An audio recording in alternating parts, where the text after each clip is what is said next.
O Show. This is the Big O Show.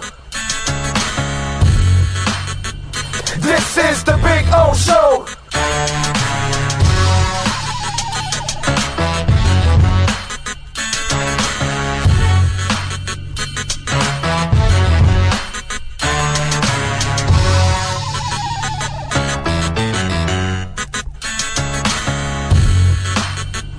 This is the Big O Show.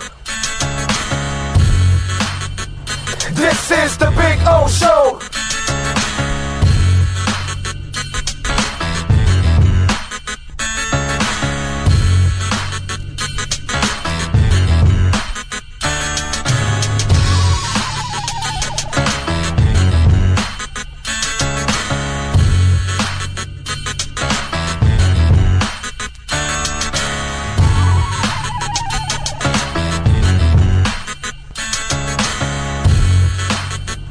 This is the Big O Show. This is the Big O Show. This is the Big O Show.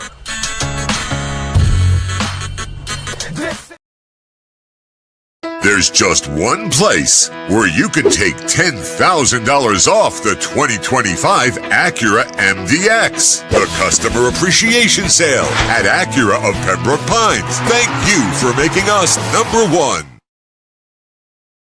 When presenting an award to an employee, athlete, executive, or fantasy GM, make sure you call Orvieto's Awards and More. For 35 years, these custom award specialists have been providing plaques, trophies, custom framing, while providing state-of-the-art laser and computerized engraving, UV printing, and glass crystal etching. They do all their engraving and printing in-house for quality control. Call Charles at 305-949-8098 or visit them at orvietosawards.com. Orvieto's Awards and More, where recognition is rewarding.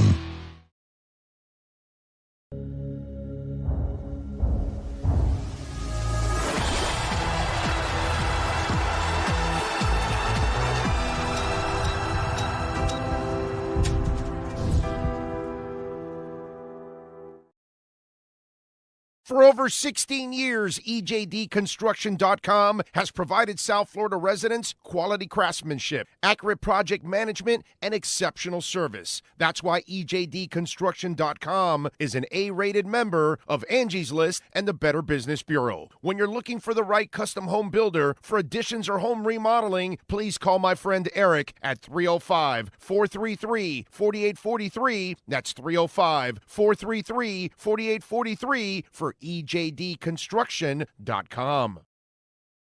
There's just one place where you can drive the new 2025 Acura RDX for only $399 a month. The Customer Appreciation Sale at Acura of Pembroke Pines. Thank you for making us #1.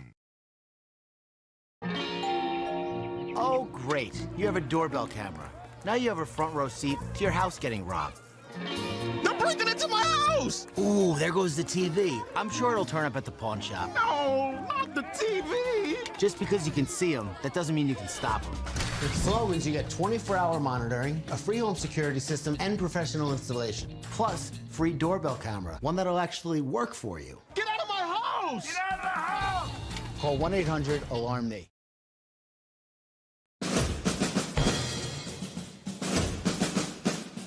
It starts every morning before the sun comes up. Projects are laid out. Plans are made. Equipment is fueled and loaded with inventory to handle all service requests. Orders are given to an army of skilled landscape maintenance professionals, certified arbor trimmers, irrigation technicians, and licensed pest management experts who fan out to communities and businesses all over South Florida. Experienced, on time, and dependable. Our staff is fully trained, licensed, and insured. Contact us by phone, email, social media, or through our website to answer all your landscape questions. We are Cutter's Edge. Total Landscape Solutions. We're celebrating a new year with new savings at Toyota of Hollywood, the official #1 volume Toyota dealer. Save big on a 24 Corolla, not $24,000, $17,988. Buy with 0% financing, 0 down. We're bringing you deals that strike fast and hard at the #1 volume Toyota dealer, Toyota of Hollywood, on 441 between Hollywood Boulevard and Sheridan Street. Open till midnight. Hi, this is Jeff Welt from Welton Rayom. Dan and I have been in business together for over 22 years. We're not your typical lawyers. When Dan's not working in the office, he's flying his stunt plane. When I'm not in the office, I'm either getting tattooed, bowling, riding a motorcycle, or going to concerts. We might not be your typical attorneys, but we are aggressive attorneys, and we'll do whatever it takes to get you what you deserve. Consultations are always free. Call us anytime, 24/7. Welton Rayom can help. After 40 years, the Big Cheese Miami is still producing great Italian food. They started in 1984. Since then, they've been winning awards while being voted the best inexpensive Italian restaurant in Miami. Visit them for great food, amazing service. Witness the decades of Cane's memories. The walls are like a Miami Hurricanes Hall of Fame. The Big Cheese delivers anything on its menu or party platter menu to your home, office, or even a park for a picnic. Located at 8080 Southwest 67th Avenue, Miami. Call 305-662-6855. TheBigCheeseMiami.com, where they serve large portions at family prices. There's just one place where you can drive the new 2025 Acura Integra for only $289 a month. The Customer Appreciation Sale at Acura of Pembroke Pines. Thank you for making us #1.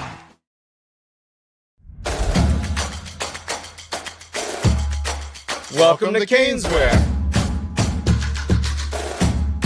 New store, new items, same great experience. Family owned and operated since 2010, Caneswear has the latest merchandise from the Miami Hurricanes, Miami Dolphins, Florida Panthers, Inter Miami CF, and more. Come visit us at our store in Davie on University Drive, just south of 595, or online at caneswear.com. Caneswear, the spot Miami fans shop.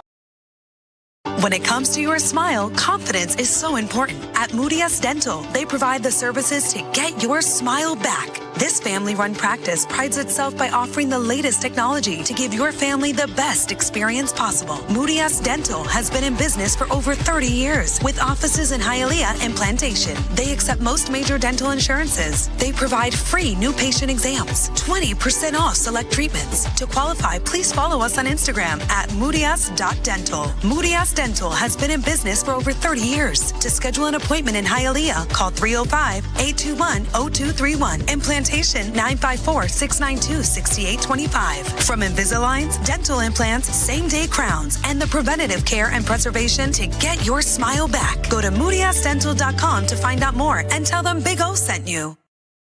There's just one place where you could drive a new Acura ZDX for only $239 a month. The Customer Appreciation Sale at Acura of Pembroke Pines. Thank you for making us #1.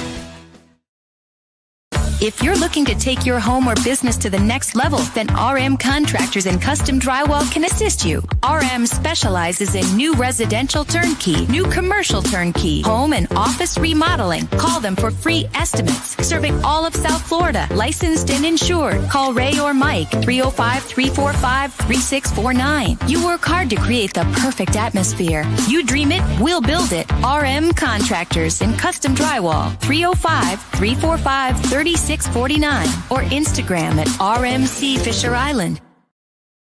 The viewpoint statements or beliefs expressed on the following program by the host, guests, or callers are not necessarily the opinions of FantasyXS.com, Media Group Inc. ownership, management, sponsors, or website.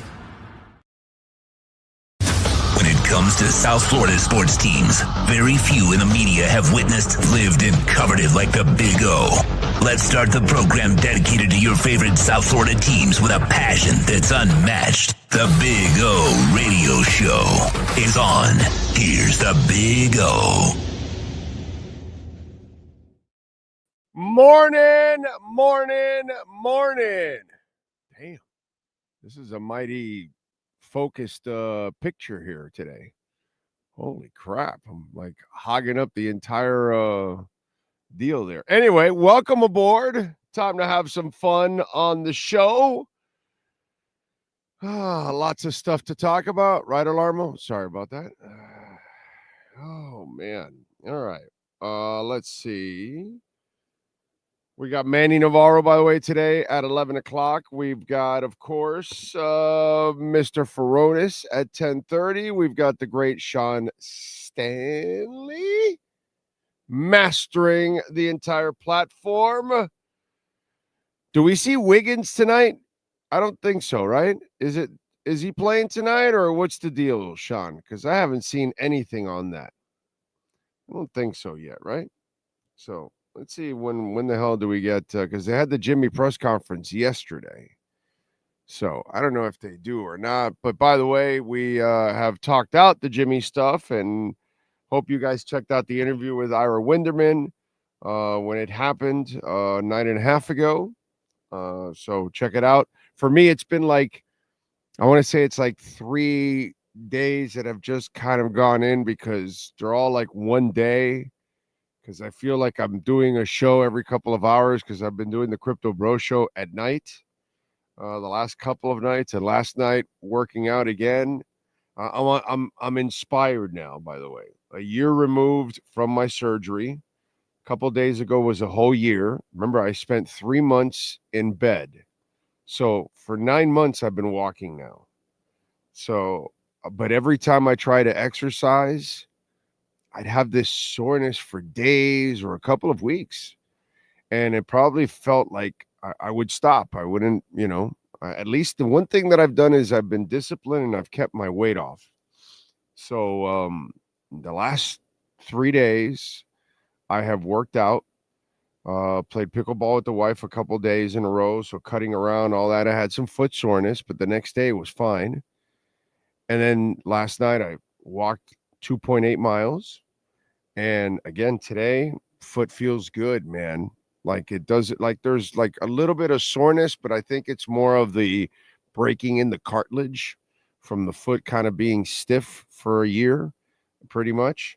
But it's not like not like the other times that every time I work out, I would be in pain and discomfort and all that because I have a plate that's on my foot.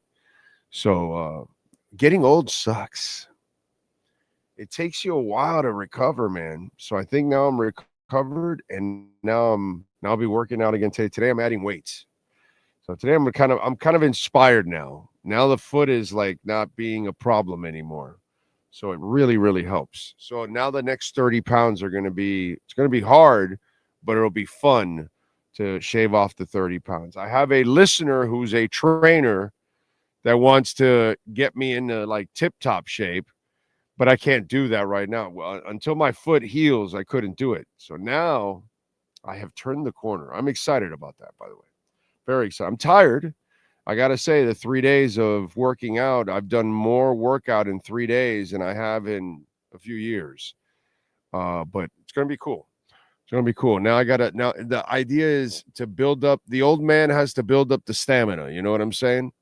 So that's the whole thing. I even ran yesterday. At the end of my walk, I started jogging, and then I even took a little sprint, something I haven't done in years, to go sprinting all out and stuff. I got to be careful because, at this age, I can just like come apart in pieces in all kinds of directions. So I have to be careful, at this age. Oh, Lordy. What do we got? We got some stuff. We got the Super Bowl this weekend. We'll get the predictions from the boys. Sean, you got a prediction for the Super Bowl? The Chefs are favored by 1.5.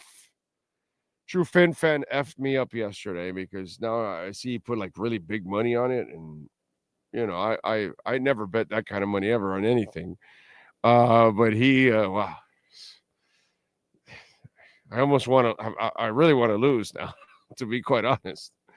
What do you got, Sean? Who do you got? Who's winning? What's your prediction? Point spread? What's the deal? I put the education fund on the Chiefs. So everything that we had in the bank for the kids went on the Chiefs. Okay. Did you have a problem with the MVP? No, I knew it was going to be one of the two. No, I had no problem giving it to Saquon Barkley, actually. Well, I mean, if you throw in it was Saquon, Josh Allen, and Lamar Jackson. Right. One of those three were the ones that were going to win it. Who won it? I didn't. If any of those three didn't win it, I would have had an issue. Right, I get you. Okay, that's fair. I wouldn't have given it to Lamar anyways. I'm not there with everybody else because without Derrick Henry, it would be a whole different ballgame. You know, if he had a decent back, maybe he doesn't put up the same kind of numbers. I think Josh Allen was more of a complete player than Lamar was with less help. And Saquon, oh my God, Saquon is the MVP for me. I mean, you know, that's who I would have given the MVP to, Saquon Barkley. He's the difference maker with the Eagles, dude. He is that offensive line with that beast, because Jalen Hurts ain't shit. You know. What do we got here, Peter Hook in the light? Oh, damn it, you bastard. You're not down here. You're in Spain and in France. My mother-in-law's in Portugal.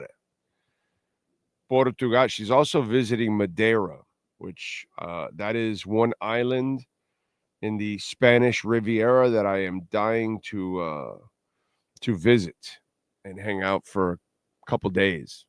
Go check out, maybe 5-6 days, go walking all over. They got some great trails. They got amazing volcanoes, mountains, waterfalls, views. It's kind of like Madeira is the Hawaii of the Caribbean there, Spanish Caribbean. So basically, that's what Madeira is. So ask anybody that's watching the show from there. I wonder if we have one viewer in Madeira. That would be pretty cool if we had a viewer in Madeira, because that is one person who is blessed to live there. That's for damn sure. Good place. By the way, they're also Bitcoin friendly. Not that really matters to me at all. Yeah, of course. What do we got here on the chat board? Don't forget, please, smash the like button. It's very important you smash the like button. Gets the algorithm going. Others can find the show, and they can tune in, find out the latest on the Dolphins, Marlins, Heat, Panthers, Canes, Inter Miami, crypto, gibberish, music, gibberish, all kinds of gibberish, even more gibberish, and then more gibberish on top of gibberish. So share. Sharing is caring, by the way. I was told that once. What else do we have? TJ Superman, good morning to you, sir. Oscar Rojas. Horn Dog. Chiefs winning in overtime. Okay. Stephen Harris. Thank God it's Friday. Amen to that, dude. Amen to that. Although I'll be working out all weekend. I'm going to be tired. I'm going to be tired for the next couple of weeks. And now comes the soreness, because I haven't done weights in centuries. So I'm going to build up some muscles. But, I know I'm going to be super sore for the next couple of weeks. Oh, Lordy. What do we got here? Still celebrating the spoiled diva Butler's departure, says Stephen Harris. I agree. I'll be celebrating when his coffee shop closes down. Steven Gonzalez, One-Eyed Jack, Cosa Nostra, Luke, Big Johnson, Skylar Tipton, Ty in the Bronx, Lenny Pena. Yes, I am also with you, bro. Glad it's over. No more Butler crap. Adolfo Foliaco, you are not that pretty that close up. Oh, yeah. I'm not pretty far away, close up, whatever it is. I have no idea why it looks. Why did it come out so close up, Sean. Right? It's like weird. Did you change the setup? I didn't touch anything. I turned it on, turned it off, the computer. I didn't do a damn thing. So, sorry. I sorry. You know, I can't do anything about it. At least I shaved. So, got that close shave. Let's see. And then I put Aqua Velva.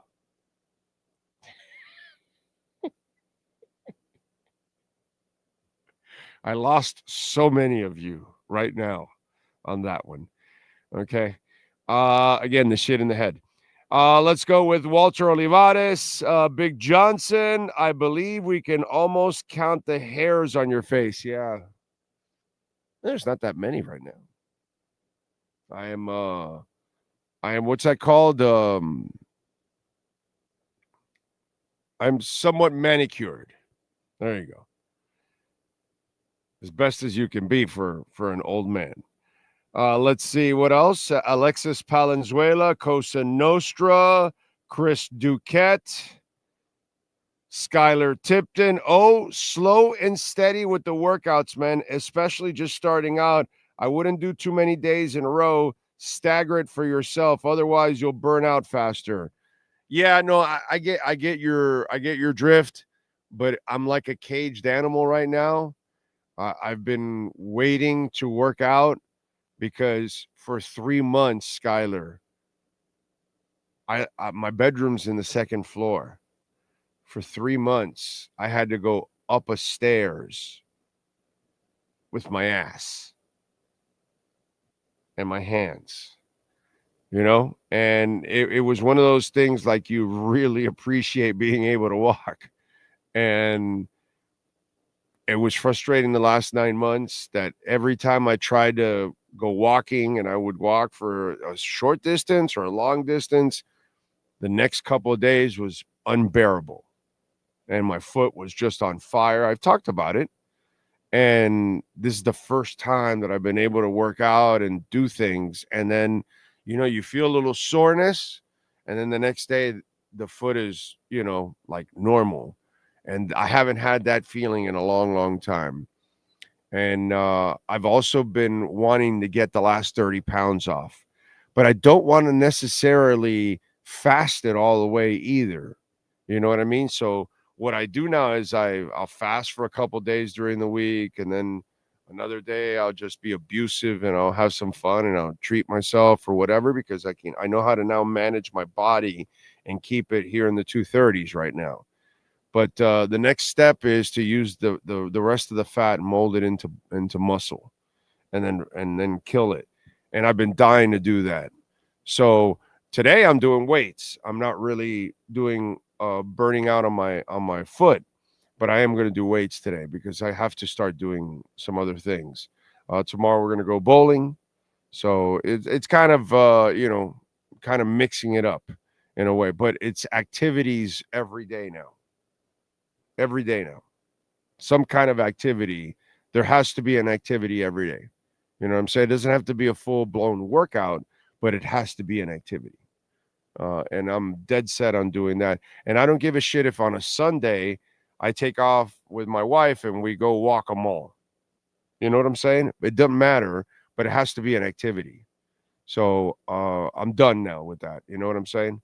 I have to now, finish off and get to my target weight and get rid of the extra fat that I have. So I want to travel coming up. Now I'm changing my plans. I'm going to go to London, actually. By the way, I might be able to visit a Dolphin pub. Any of my UK fans out there watching, I want to get tickets for the Black Sabbath reunion final concert. So my man Greep is going to go. I know Jeff Welt is also going to go. And so we're off, baby. We're off. Okay? So And I think that when we get out of the concert, we go ELO, last train to London. And we'll get back to London and have some fun. Okay? I'm looking forward to that. So gotta lose the next 30 pounds, gotta get in shape, gotta be thin, and gotta be mobile so I can move around all over the place. Plus, I'm getting older now, so I want to carry less weight.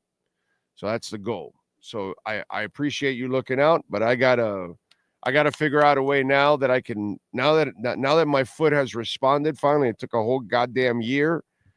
I gotta now make sure that, I get in tip-top shape, bro. So it is on like Donkey Kong, bitch. What do we got here? Chris Duquette says, get that foot in shape to put it up McDaniel's ass. Let's go. I would buy that pay-per-view fight between Draymond and Jimmy. That could happen. What else? Chris Johnson, A-Rod, good morning to you, sir. Brian Landis, I used to drink Aqua Velva. You used to drink Aqua Velva. That's strong. So Dan the film gent says, so I guess we're keeping Tyler, huh? Okay, then I don't want to hear anyone out there complaining if he gets injured again. Now we got to hope that he has one complete season and postseason that's pretty damn good, so you can then really build up the value for the offseason. And that's it. That's what you got to do. So maybe, after the Nets and Ben Simmons finalize their divorce, Miami brings him over. Big O, are you going to whack-a-mole? I don't know what that means. You that went over my head. I have no idea what's that saying mean, whack-a-mole. Do I have moles all over my face I need to whack off or something? I don't know. Let's see. Juan Mendoza says, good morning, Big O. Just saw Shannon tell his brother Sterling he's going into the Hall of Fame. I know, that's pretty cool, huh? It's cool. I got, Hall of Fame, I got no problem. Antonio Gates, Eric Allen, Jared Allen, Sterling Sharp made it. That's the list. And I know people are talking about Vinatieri, which he should make it, man. He was a clutch kicker, and eventually he'll make it. But I don't have a problem that he's out right now, and he'll get in eventually. You know it, and I know it. Luke Kuechly is a Hall of Fame talent. I know he had the concussions, which kind of, shortened a lot of his seasons and things like that, but the dude was special. So if it takes him a few shots to get in, whatever, bro. Eli Manning, I don't give a shit what you tell me, bro. Archie Manning was a hell of a quarterback, and he was in a terrible situation. Eli Manning ended up winning 2 Super Bowls. Yeah, they had a hell of a defense, but he made some clutch-ass plays. I'm sorry. Wait a minute. I'm sorry. Sean? Hall of Fame receivers that played with Manning? Please? Eli Manning. Hall of Fame receivers. Any Marvin Harrisons there? Any Reggie Waynes? No. I'm waiting. Anything? Bueller? I'm waiting. Oh, wait a minute. There must have been a Hall of Fame tight end. Hold on. Wait. Eli Manning is a Hall of Famer. Manningham because of Eli Manning.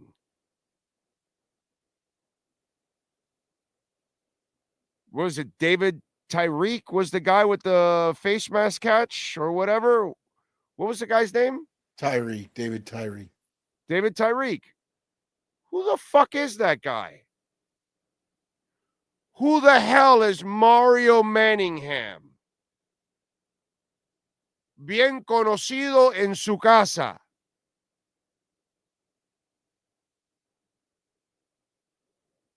I love the people that are like, oh, no, Eli Manning isn't a... Brother, I get it that the back end of his career, the last couple of years, those teams were bad, and he threw a bunch of interceptions, but people are stupid about the quarterback position. They don't understand that the guy needs help. He just can't carry everybody. That doesn't go like that. So if you have a destructive team around you, you end up like Archie Manning. And then if you have okay players and they can at least make some plays, you got a decent coach, and you got a hell of a defense, you can be Eli Manning. But then if you have a Hall of Fame head coach and Hall of Fame players on offense and defense and all that, then, well, you end up like Tom Brady. You end up like Joe Montana and Terry Bradshaw. It's elementary, my dear Watson. You have to understand that the quarterback is not going to carry everything, and it doesn't make him. Steve Bartkowski was a hell of a quarterback that never had a hell of a team around him, dude. And nobody will ever give that guy any kind of love like that. So when Eli Manning and it had to be on the goddamn line, he made a money-ass throw on the sideline that very few can do, bro. And he put it in David Tyreek's face mask because he's not known for his hands. He's known for his face mask. He's a Hall of Famer, bro. Enough already. It's just too many people watch football and don't understand the quarterback position. And as a kid, I used to watch it. It's like, oh, no, Montana. Yeah, Marino. Nah, forget about it. Bro, just put Marino on Montana's teams and you have your 4 titles and maybe even more. But Marino never had any of that shit.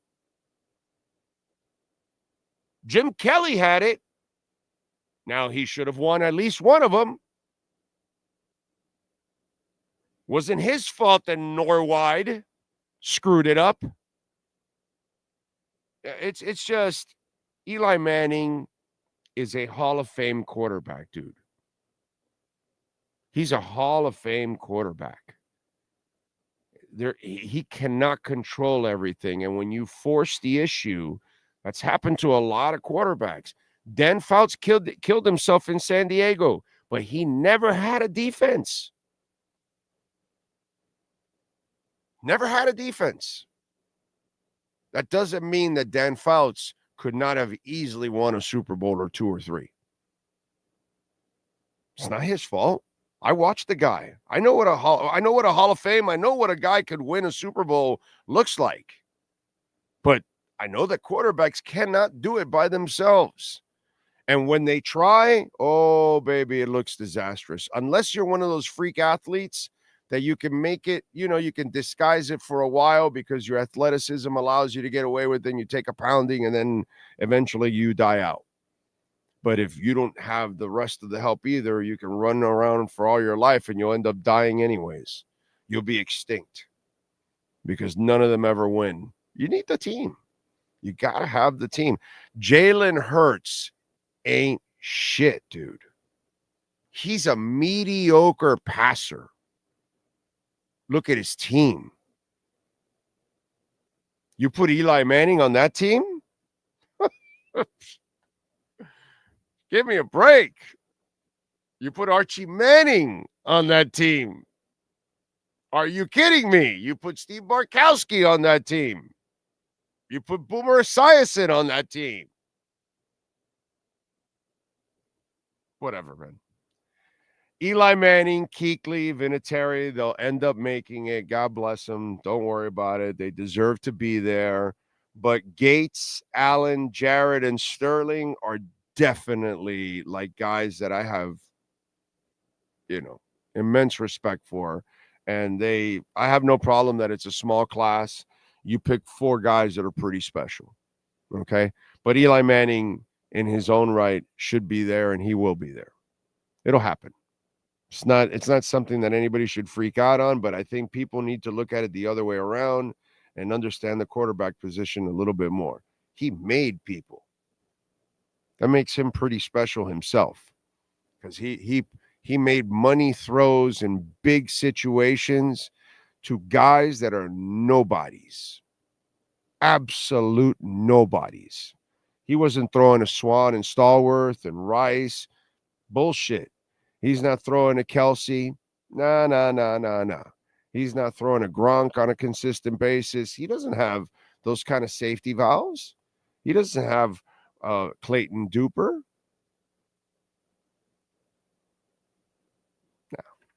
No. Give him some props, dude. He's pretty good. Eli Manning deserves to be in the. Put it this way. If you're going to put Kurt Warner in the Hall of Fame, you can definitely put Eli Manning in the Hall of Fame. Who the hell is Victor Cruz? Hey, Dan the Film Giant or Gent. That guy can salsa. Let's see. Chris Ortiz says, Big O, stay motivated with your health goals. It's awesome. Yeah, I need it. No, I need it. I got to have it, bro. Got to have it. I can now move constantly and my foot doesn't throb to hell. What else do we have? Giants defense was phenomenal in O-line too, Big O. Yeah, but you got to make the throws, bro. You got to, again, there aren't really a lot of Hall of Famers playing around him in the skill spots. So to me, that gives me another reason why the dude was pretty damn good. And a money player. And you got to the money game. You needed the money throws and in the money moments, and he delivered every single time. So you got to do that. That's got to be part of the game. And it's not. And the fact that you did it twice, that you rose to the occasion at that moment, dude, I'll take any Manning, period.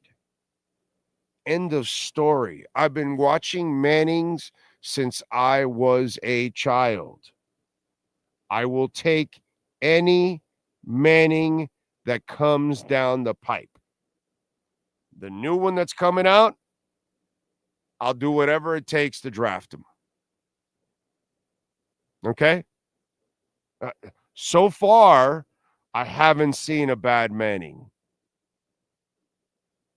Every Manning I can win a Super Bowl with. Again, as Gnarls Barkley would say, ain't that some shit? It's the only quarterback family that I could say I can win a Super Bowl with all of them. And we all know it wasn't Archie's fault in New Orleans. He had nothing to do with what was going on there. He wasn't the problem. He was stuck in a terrible situation. Okay? Again, we're talking about generation after generation. We don't see that, bro. You know what you see? You see one generation win a championship, and then you see the other generation driving their Lamborghini into a railroad track and doing cocaine. That's usually the way it works out, by the way. That's usually the way it works out for the next generation. I'm just saying. The next generation doesn't develop like two Hall of Fame quarterbacks, and then one of those Hall of Fame quarterbacks is now produced one of the best young quarterbacks in college football that I bet he'll become a NFL quarterback. I don't know. I'm going to take a guess. Just going to take a guess that Arch is going to be in the NFL. Just a slight guess. That's all. Just going to take a guess. Eli Manning should be a first ballot Hall of Famer based on the facts that he's the only QB that took 2 rings from Tom Brady's legacy. Not one, but 2. And he's undefeated against the Patriots in the Super Bowl. And he's a money player, bro. He's a money player. And Horn Dog, I think you got some years on you too. Give me any Manning, bro. I bet people electing players are probably salty-ass Patriot fans still mad Eli destroyed their perfect seasons, says Dan. Most people don't know Eric Coryell. Yeah. He just had to learn a little bit more about defense. That was Coryell's problem. It was fun to watch the offense, but Bubba, you got to stop some people. That's been our problem down here in Miami for a long time. Let's see what else here before we go to the great David Furones. Ty in the Bronx, thank you, sir, Big O. He's never had a Warfield, Big O. Keep grinding. Thank you. That's my point. Eli should be in the Hall of Fame just knocking off the Patriots' undefeated season, says Big Johnson. Eli didn't exactly have Mark Bavaro to throw to. Yeah, that's my point. Who the hell is Mario Manningham? None of these guys. He didn't play with anything special, pretty much. And he had to make money throws, and he made them. He made David Tyreek's career with that catch. David Tyreek didn't do dick for Eli Manning. Eli Manning put his ass on the map. Mario Manningham might be known better in Michigan than he does in New York. Okay? He's on the map because of Eli Manning and a money-ass throw. So, Ray says, quick observation. Our Finns have the worst coach in our division. I feel that Vrabel, McDermott, and even the Jets' new coach seems, I would rather have Aaron Glenn already. Yeah, I already know what I have in Mike McDaniel, and it ain't good. No doubt. Now, if you want good, that's David Furones and our Welt and Realm Miami Dolphins report. All rise, football fans, as the Welt and Realm Miami Dolphins report with David Furones is in session. Welton Rayom has more than 62 years of litigation experience handling insurance disputes. They are committed to resolving even the toughest insurance claims quickly. Call them for a free consultation. 954-966-4646. Here's Miami Dolphins insider David Furones. All righty. Don't forget, call our friends, Welt and Rayom. The consultation is completely free. And when it comes to Jeff Welt and Daniel Rim, a lot of our listeners have already, actually experienced it like we did, and they crushed Progressive. So make sure you call them 954-966-4646. How you feeling, my man? You feeling good? I'm doing well. Happy to have another Friday and have Super Bowl Sunday on the verge here. Yeah. Are you where do you stand on the Hall of Fame voting? Because I was talking about it. For me, people, I don't know if Eli belongs there or this, that. To me, Eli it's like no doubt he's a Hall of Famer. If he doesn't get in first ballot or whatever, I can live with it, but I have no problem. You get him in eventually, next shot, third shot, whatever. I look at all the people he played with, and he really did not play with stars offensively. Yeah, he had a great defense, a line, and all that, but you still had to make plays, and he made names out of them. And I think Vinatieri eventually will get in, and Kuechly will get in, but the four that they picked were elite players, and I have no problem with it. So your thoughts on the Eli controversy and then the Hall of Fame voting overall this year? Sure. Yeah. Eli Manning, I feel he should get into the Hall of Fame eventually. I'm definitely okay with him not being a first ballot. Didn't need him on the first ballot because there were inconsistencies over the years in his game. Sometimes he had some very down years, but when he was at his best, though, he beat Tom Brady and the Patriots twice, including preserving the Dolphins as the one. The Giants were at their best, right? When the Giants, because at the back end of his career, the Giants weren't the best. No. The Giants were at their best in his era. He was his best, right? Yeah, but he also had down years himself. I remember watching some Giants games, and then I have my sister-in-law.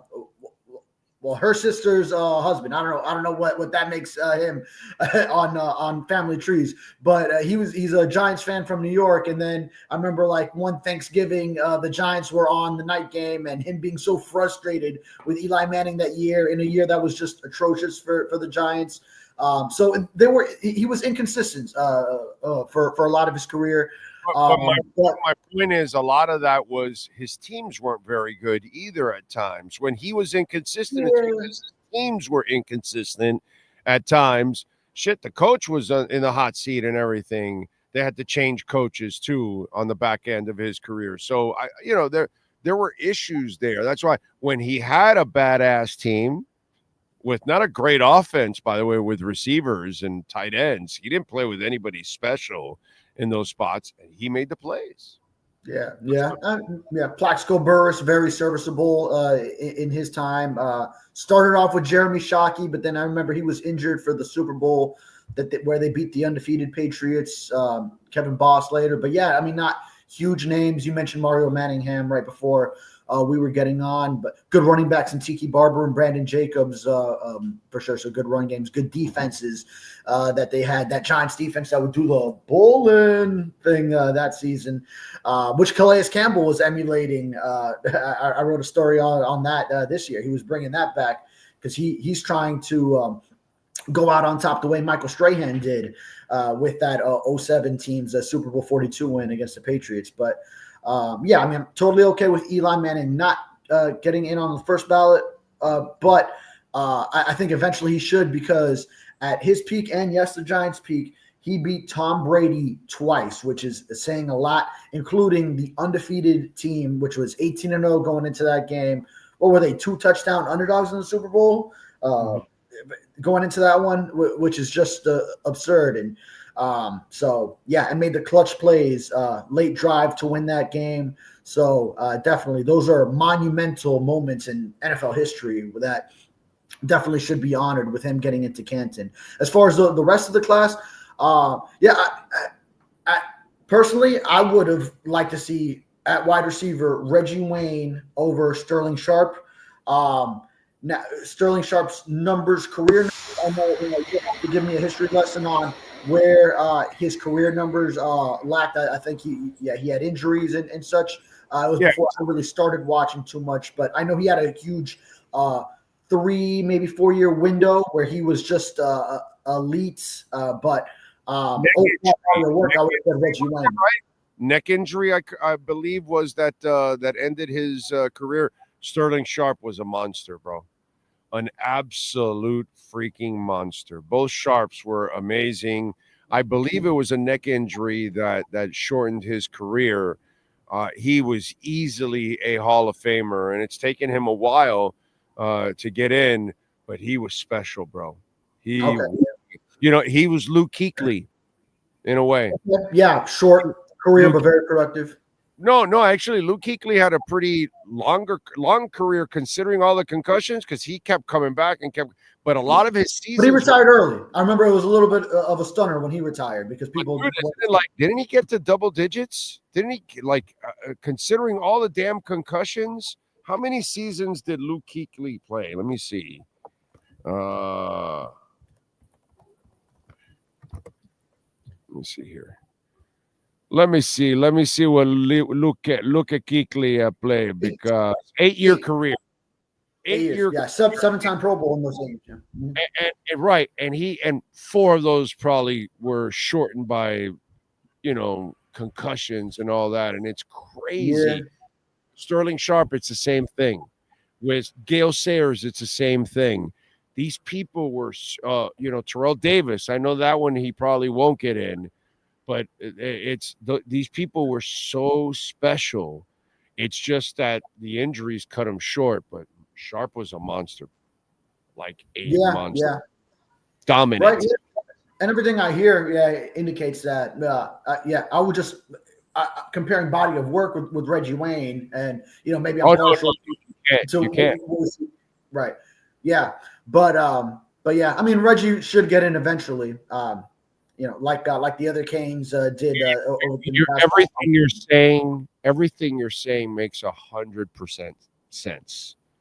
that Reggie Wayne. I get you. Yeah. Reggie Wayne deserves to get in. His stats are better. He had a complete career. He has a championship, all that kind of stuff. I'm with you. I think they did it because it's been so long for Sterling, and then the window's going to close, and then the whole senior committee crap and all that kind of stuff. And because he is a Gale Sayers, because he is a Luke Kuechly, because he is a Terrell Davis type, he's one of those dudes that you're like, dude, that was a Hall of Fame player. I don't give a shit how short his career was or whatever. Well, I know special when I see it. Like anybody that watched Sterling Sharp goes, oh, no. That guy was Hall of Fame. That's monster. You know what I'm saying? And that's what Sterling, that's why I think they're doing it, because it's been a while. And if not, that door may close forever on his ass, because people won't be able to appreciate him at all. Yeah. So I get it. Yeah, I get him being in there. Now, though, from Reggie's perspective, then I look at next year's class. Larry Fitzgerald is eligible for the first time, and he's got to be a first ballot Hall of Famer. So, so then it'll be tougher on Reggie again. But eventually, he'll be the one where, like Sterling Sharp in this class, voters will say, we got to make sure we get him in, and eventually we're running out of time. So I'm confident that he'll eventually get in. But also I think of like when Zach Thomas got in the year before that, he was not in, and it was Sam Mills who got in as a linebacker, Carolina Panther. And I remember that was his last year of eligibility. So I felt voters wanted to make sure they got him in. And then next year they did Zach Thomas the solid and made sure to get him in, even though Thomas had the numbers in comparison to Mills. Yeah, I think that's what's going on. It's pure respect, and anybody that watched Sterling Sharp knows that dude was an absolute monster. All right, so what are you hearing in the Dolphins front? How are they preparing for free agency? Yeah, I think Chris Greer certainly has to now invest something, like he said, in the interior of the offensive line, and guard is going to be at the forefront of everyone's minds, along with, of course, as we've mentioned ad nauseum, backup quarterback position. So I'm looking at the O-line. You got to find at least one quality starter at guard somewhere in there. And yeah, once you get to the draft, and you can use some of those 10 draft picks. I don't think the first one, although maybe they could get some versatile linemen like a Campbell who can be maybe a guard to start off, but then eventually work his way to tackle if other things don't work out in the long term with either projected starter in the future there. So I look there. Obviously, safety. The Dolphins need to find 2 starters, and you could get one maybe in the draft as well. But with Javon Holland likely on his way out, looking at a big lucrative contract somewhere else where he's likely to find it somewhere in free agency. And then Jordan Poyer, I don't know where his mind is at, where he's probably looking to retire. But either way, I don't think for the Dolphins you would probably want to bring him back. But or I'm saying you probably wouldn't want to bring him back either way after the season he had. Even though we heard all these things from coaches about how much they liked his presence on the field, you can see how he has lost a step. And those angles that he used to take don't quite get him to the ball carrier the way they used to. So those are the positions I'm primarily looking at: is find a starting guard, find at least one starting safety, get your backup quarterback in order, and then in the draft you can really be in a position of best player available, and you're not really having to fill holes, which you never should take that approach early in the draft, but sometimes that temptation is there when you really have glaring weaknesses. But also let me include a D-line in there as well. When you have an aging group, you might not be able to bring Calais Campbell back. Zach Sealer, obviously, he's already now it took him so long to first establish himself in the NFL where it doesn't feel like he's that old, but now he's getting up there as well, although producing at such a high level. So you need players around him to get that push up front. So I'm going to ask you a completely unfair question right now. Have you looked into guard and defensive tackles in free agency? I ask you because we're still at a point where people can be re-signed, and so we really don't know who's going to be a free agent completely. We may have an idea of one guy here or one guy there or something, but we really don't have the free agent list yet. But Miami will be able to spend on a free agent or two in whatever spot they want, whether it's a defensive tackle, whether it's a guard or something like that. Have you started to look in that area? Are there any names, as the late, great Jim Mandich would say, are there any names that make your toes tingle that may become free agents? Again, unfair question. I apologize. Yeah, no, I not big time have I really looked into everything because so much can change. And then you say your eyes on some guys, and then it's like, well, then they just end up re-signing before free agency kicks in, and then they were never available.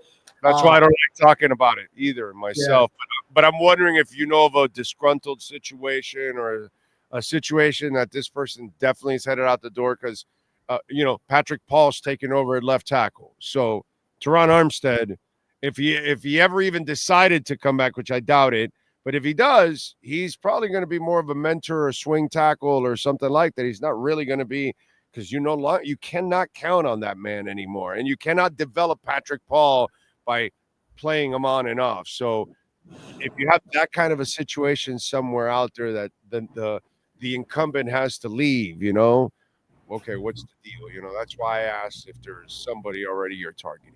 Well, no, hold on, because I heard Teron Armstead's interview with Pro Football Talk yesterday, and the way he was talking, it sounded like, he was saying this, we as the Dolphins looking ahead into 2025. It sounds a lot like he wants to come back and fix these things, these deficiencies on the team. He said that the team needs an edge going into 2025, and largely referring to it as we, where it feels like, and I don't know, maybe that's not what he meant to say, but it seems like at least where his mind is leaning toward, I do want to come back. No, this is what happened, bro. He's a classy individual. He's a super, super decent human being. He is legally still under contract with the Miami Dolphins until the beginning of March. So he knows as a professional, he is presenting himself as we because he likes the Dolphins overall and all of that. But in no way was that meaning any kind of future tense, because in that interview, he never talked about, in fact, if anything, his success by having his music picked up by movies, and specifically one big movie that's coming up, I think that it inspires him to start going into a new direction. But I think what you saw there was a professional closing a chapter in a professional manner, unlike what you watched with the Miami Heat and Jimmy Butler, who closes every chapter in the most unprofessional manner that exists out there. Okay, so there's a way of carrying yourself, and Teron Armstead carries himself in a professional manner till the last day of his contract, and then he will then in a professional manner talk about his life moving forward. That's what happened yesterday. That's a good point too. So there's probably multiple ways to look at it. The way a lot of people took it, the way I was saying. He gave us some meat yesterday, but I'm not going to do it on this segment. I'm going to do it later. But he gave us some meat on the bone yesterday that was just absolutely delicious, and I will talk about it. Okay. Yeah. What's the Super Bowl prediction for you, bro? Chiefs are favored by 1.5. The over and under is 48.5. Chiefs minus 120 on the money line. The Eagles are plus 100. What are you picking? What are you picking one way?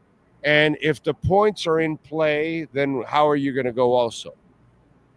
Yeah, well, see, my mind keeps telling me I'm going to regret this, but I am going with the underdog Eagles in the Super Bowl. So, a lot of people. From a couple standpoints. And it's not like they're big underdogs either. But from a couple standpoints, well, for one, all right, there's never been a three-peat Super Bowl champion. So going off of that, I got it where the Chiefs aren't going to be the first to do it. Not these Chiefs right now. So I know Vic Fangio has an 0-8 record in his career against Patrick Mahomes. Now, those were with a lot of bad Broncos teams. And then the Dolphins last year, one of those playoff game in sub-zero temperatures. Another one in Germany. He didn't have the greatest teams to go up against Patrick Mahomes. And Mahomes probably has records like that against a lot of people. I think with this Eagles defense, he stands a much better shot at it. With Saquon Barkley, the run that he's on, the way he can control a game, control time of possession. If Jalen Hurts is also in that run game with him, and if he's throwing, because we mentioned in the NFC Championship game how he hasn't been a good passer, but if he brings it the way he did in that NFC Championship game against Washington, and can also complement the ground game the Eagles have between him and Saquon. He's an athletic Trent Dilfer. Just make a couple of throws, kid. Don't F it up. That's basically what if he does that, then I like the Eagles' chances. And then also with so much talk about the officiating that the Chiefs get in their favor and it being under such a microscope, I could totally see it where the refs are conscious of this in the Super Bowl. There's going to be so many eyes on this game, and everyone knows that the perception is the Chiefs get all the favorable calls. Maybe if there's some close calls, they got to go the other way. They have it in the back of their head that you can't keep giving the Chiefs every call that could go either way. Maybe the Eagles get a call or two because the refs know they don't want that criticism of, well, the Chiefs every game, every playoff game, Patrick Mahomes gets all the calls. All right. So you got the Eagles. I got the Chiefs. I'm going Chiefs. I'm going with the best head coach on the field. I'm going with the best quarterback on the field. I'm going with the best defensive player on the field, which is Chris Jones. There is no better defensive player on the field. And we just talked about Eli Manning. Who was the defensive coordinator that stifled Tom Brady? Oh, it was Steve Spagnuolo. Oh, okay. I'm going to go with the best defensive coordinator on the field. So it's interesting. I got the two best players on offense and defense. Oh, you said best defensive coordinator. Okay, so yeah, you also got him ahead of Vic Fangio. I'm sorry. Is there an argument here? Vic Fangio did have the number one defense this year.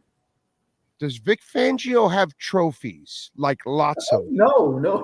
In a lot of years, he does not have them. Yeah. Does he have the trophies with multiple teams? No. Oh, okay. So there is no argument, right? I mean, Steve Spagnuolo, defensive coordinator. Steve Spagnuolo is the best defensive coordinator of this era. Of the last 10, 15 years here, he's the best defensive coordinator. He beat the best quarterback ever. Now he plays with the best quarterback that might be the next best quarterback ever. So now you gave him the best quarter. I'm going with the best defensive coordinator. I'm going with the best head coach and the best offensive coordinator. I'm going with the best quarterback, and I'm going with the best defensive player on the field in Chris Jones.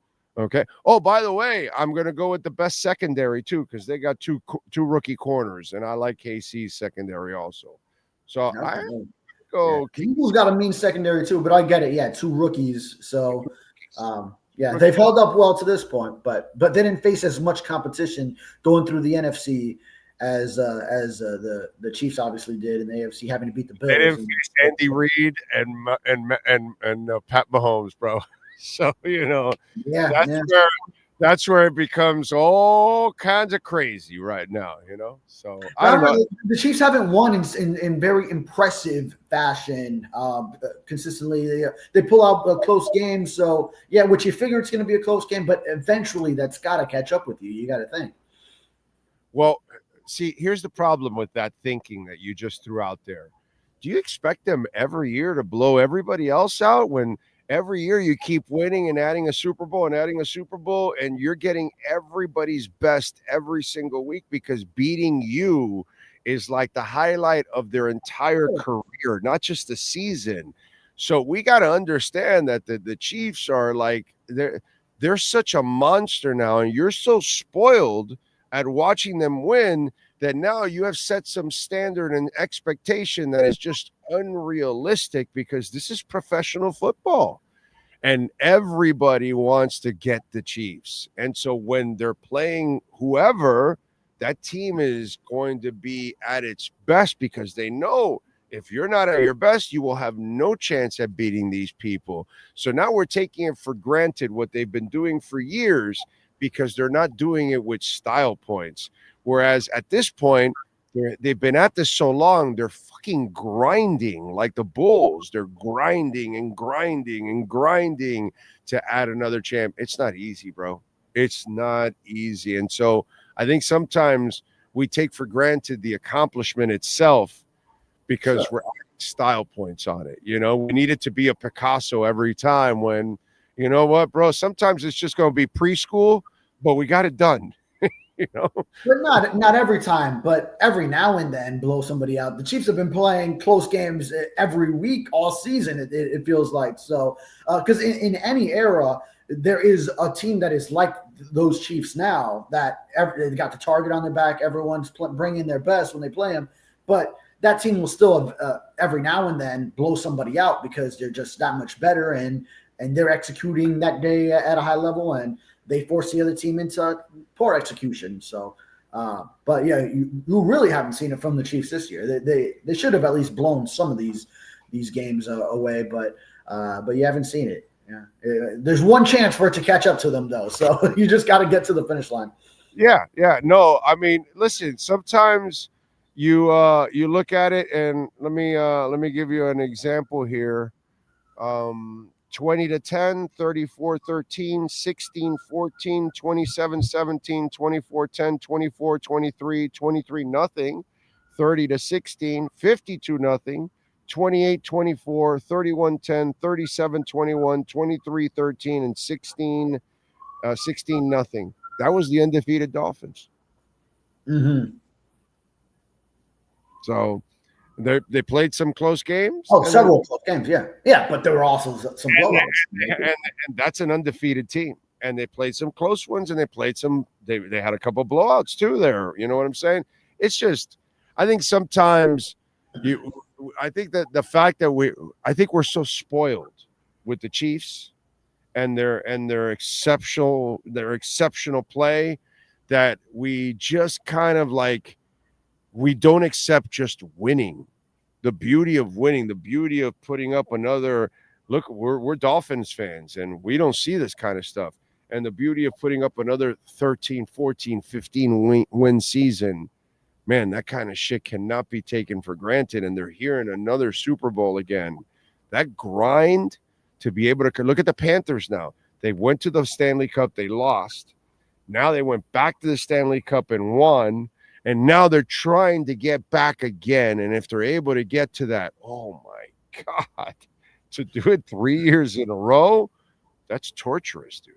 Oh, that's a massive grind. Playing the final game of every season. Like we saw the toll that it took on the Heat that went 4 straight NBA finals. I mean, you're playing 2 more months at high level every other day, high stakes type of game, not like the regular season where you can take some off nights and you got some load management that you could work in here and there. That's playoff of whatever sport you're talking for 2 more months. You know, for the Chiefs now, it's 3 extra games because they did have the bye, but high leverage situations. And yeah, that takes a toll when you're playing that final game every year in and year out, getting all the way there. So it's vastly impressive for sure. But it's also okay to have some expectations that they should run away with a couple games with how good they are.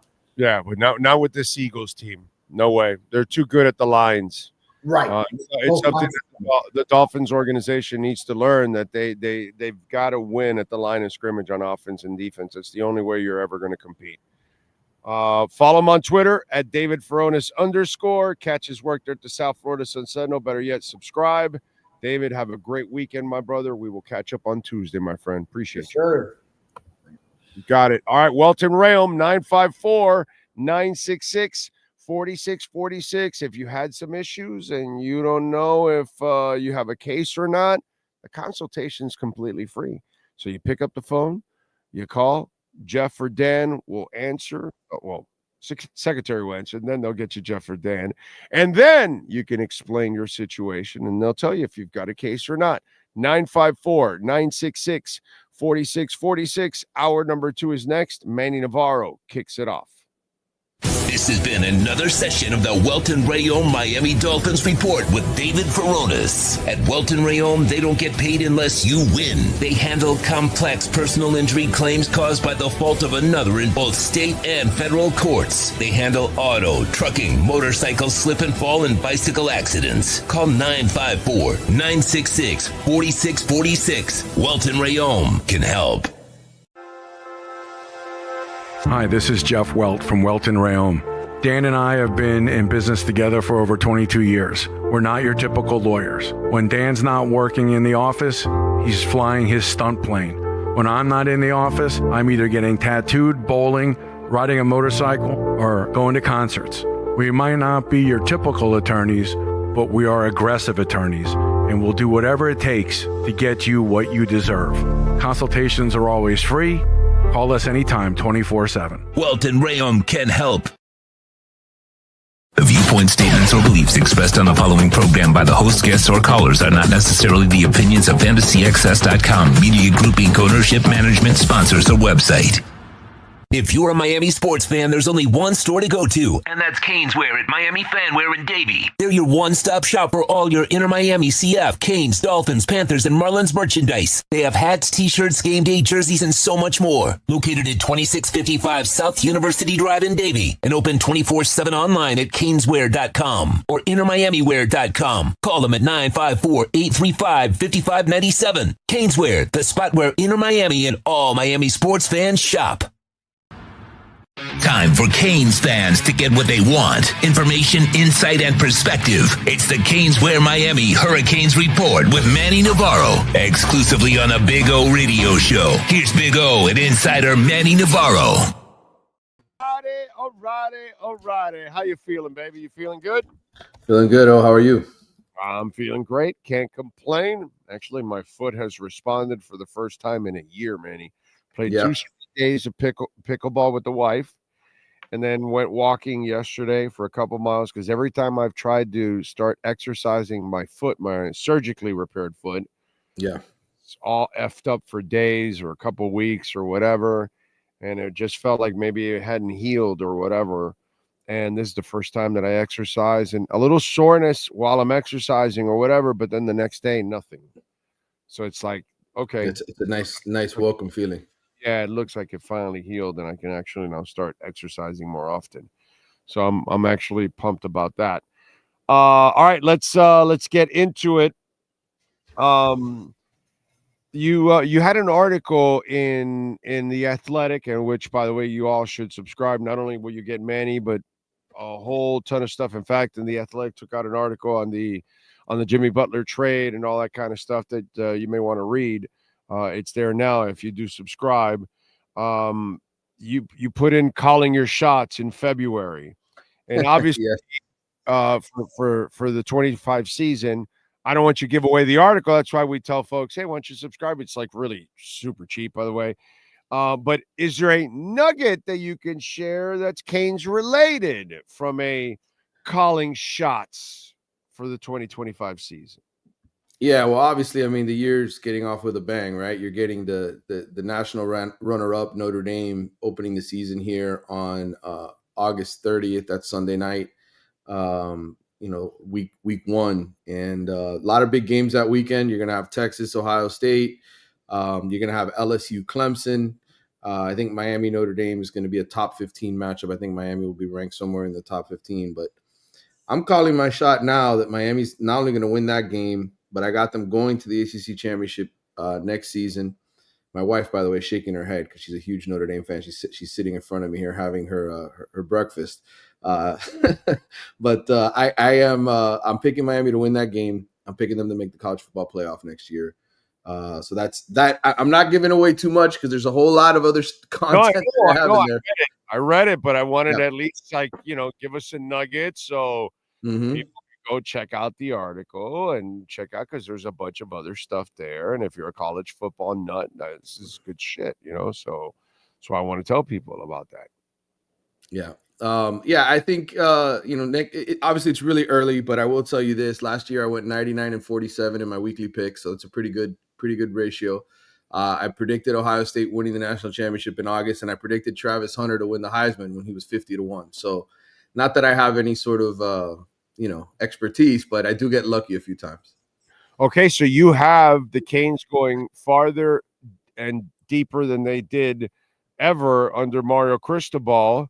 Mm-hmm. Are you expecting the ACC to take a step back and that SMU and Clemson will not be as good? Is that kind of your thinking? No, I think Clemson and SMU are still going to be very good teams. Rhett Lashley has a lot to replace, though. He lost Rashard Smith to the NFL. There are guys that are going to be, leaving that program. I don't think SMU has nearly as much depth as other programs do, but he's a very good coach. Miami's got to play that game on the road in Dallas in the middle of the season. Clemson, in my mind, is the best team in the ACC right now. I think a lot of it has to do with the way that they finished the season. Cade Klubnik, to me, was really impressive in that loss at Texas in the playoffs. So I was down on Clemson at the start of last season because I felt like they had a lot of guys that needed to prove themselves. And I thought as the season went on, they got better. I thought Dabo did a good job in terms of player development, and that's what good coaches do. So to me, I tip my cap to Clemson. I think I thought I was worried about them going into the year, but to me, they won the conference last year. They got a running back to replace in Phil Maffa. That won't be easy, but I do think Clemson is the best team in the league right now on paper. Okay, and also the cheapness on the NIL side. I thought too it was going to hurt them, and at least it didn't hurt them in this conference. That's for damn sure. Okay, so we're early in the off season, but there's been already a lot of progress with commitments and stuff like that, and obviously getting maybe the best quarterback in the portal. What is the weakness of the 25 Canes, since you have them going pretty deep? But there has to be an area of serious concern for you that this could be an area that could cost them a game or something. Yeah, I mean, I think wide receiver, they had one of the best wide receiver units in the entire country last year. And, you have to go out and you got to replace guys that were big-time producers. Xavier Restrepo is gone. You've lost, who else? Jacoby George was a big-time producer for you. Sam Brown wasn't as good as I think people thought he might be when he got here, and but he's a veteran guy. And right now, you're very, very young in the receiver room. I mean, you got C.J. Daniels from LSU, the transfer, who's played a lot. He's got 30 career starts. The rest of that wide receiver room, one combined start, and that's JoJo Trader, who is going to be a second-year sophomore next year. So, and he played in the bowl game. JoJo looked good. I think JoJo is a legit future NFL type receiver, but you got CJ Daniels, JoJo Trader, and a bunch of other guys that to me have a lot to prove. Nikar was very hyped. Let's see if he takes the next step. Ray Joseph, he's been here now 3 years. When is he going to turn the corner and become a consistent playmaker? I know Uncle Luke out there is going to tell you he's going to be a badass because he played for Luke at Edison, but he's yet to really make the move, Ray. And I like Ray as a person and as a player, but it's a different thing to do it off the field, to do it at 7-on-7, to do it in high school, and then you get to college, you got to take that next step. Chance Robinson, guy that we didn't really see at all last year, will be another one they're counting on, and then a bunch of freshmen. So to me, I think Miami's going to address receiver in the transfer portal. They're probably going to go out and try to get a veteran once the transfer portal reopens in the spring. But I think that, without question, has to be the number one,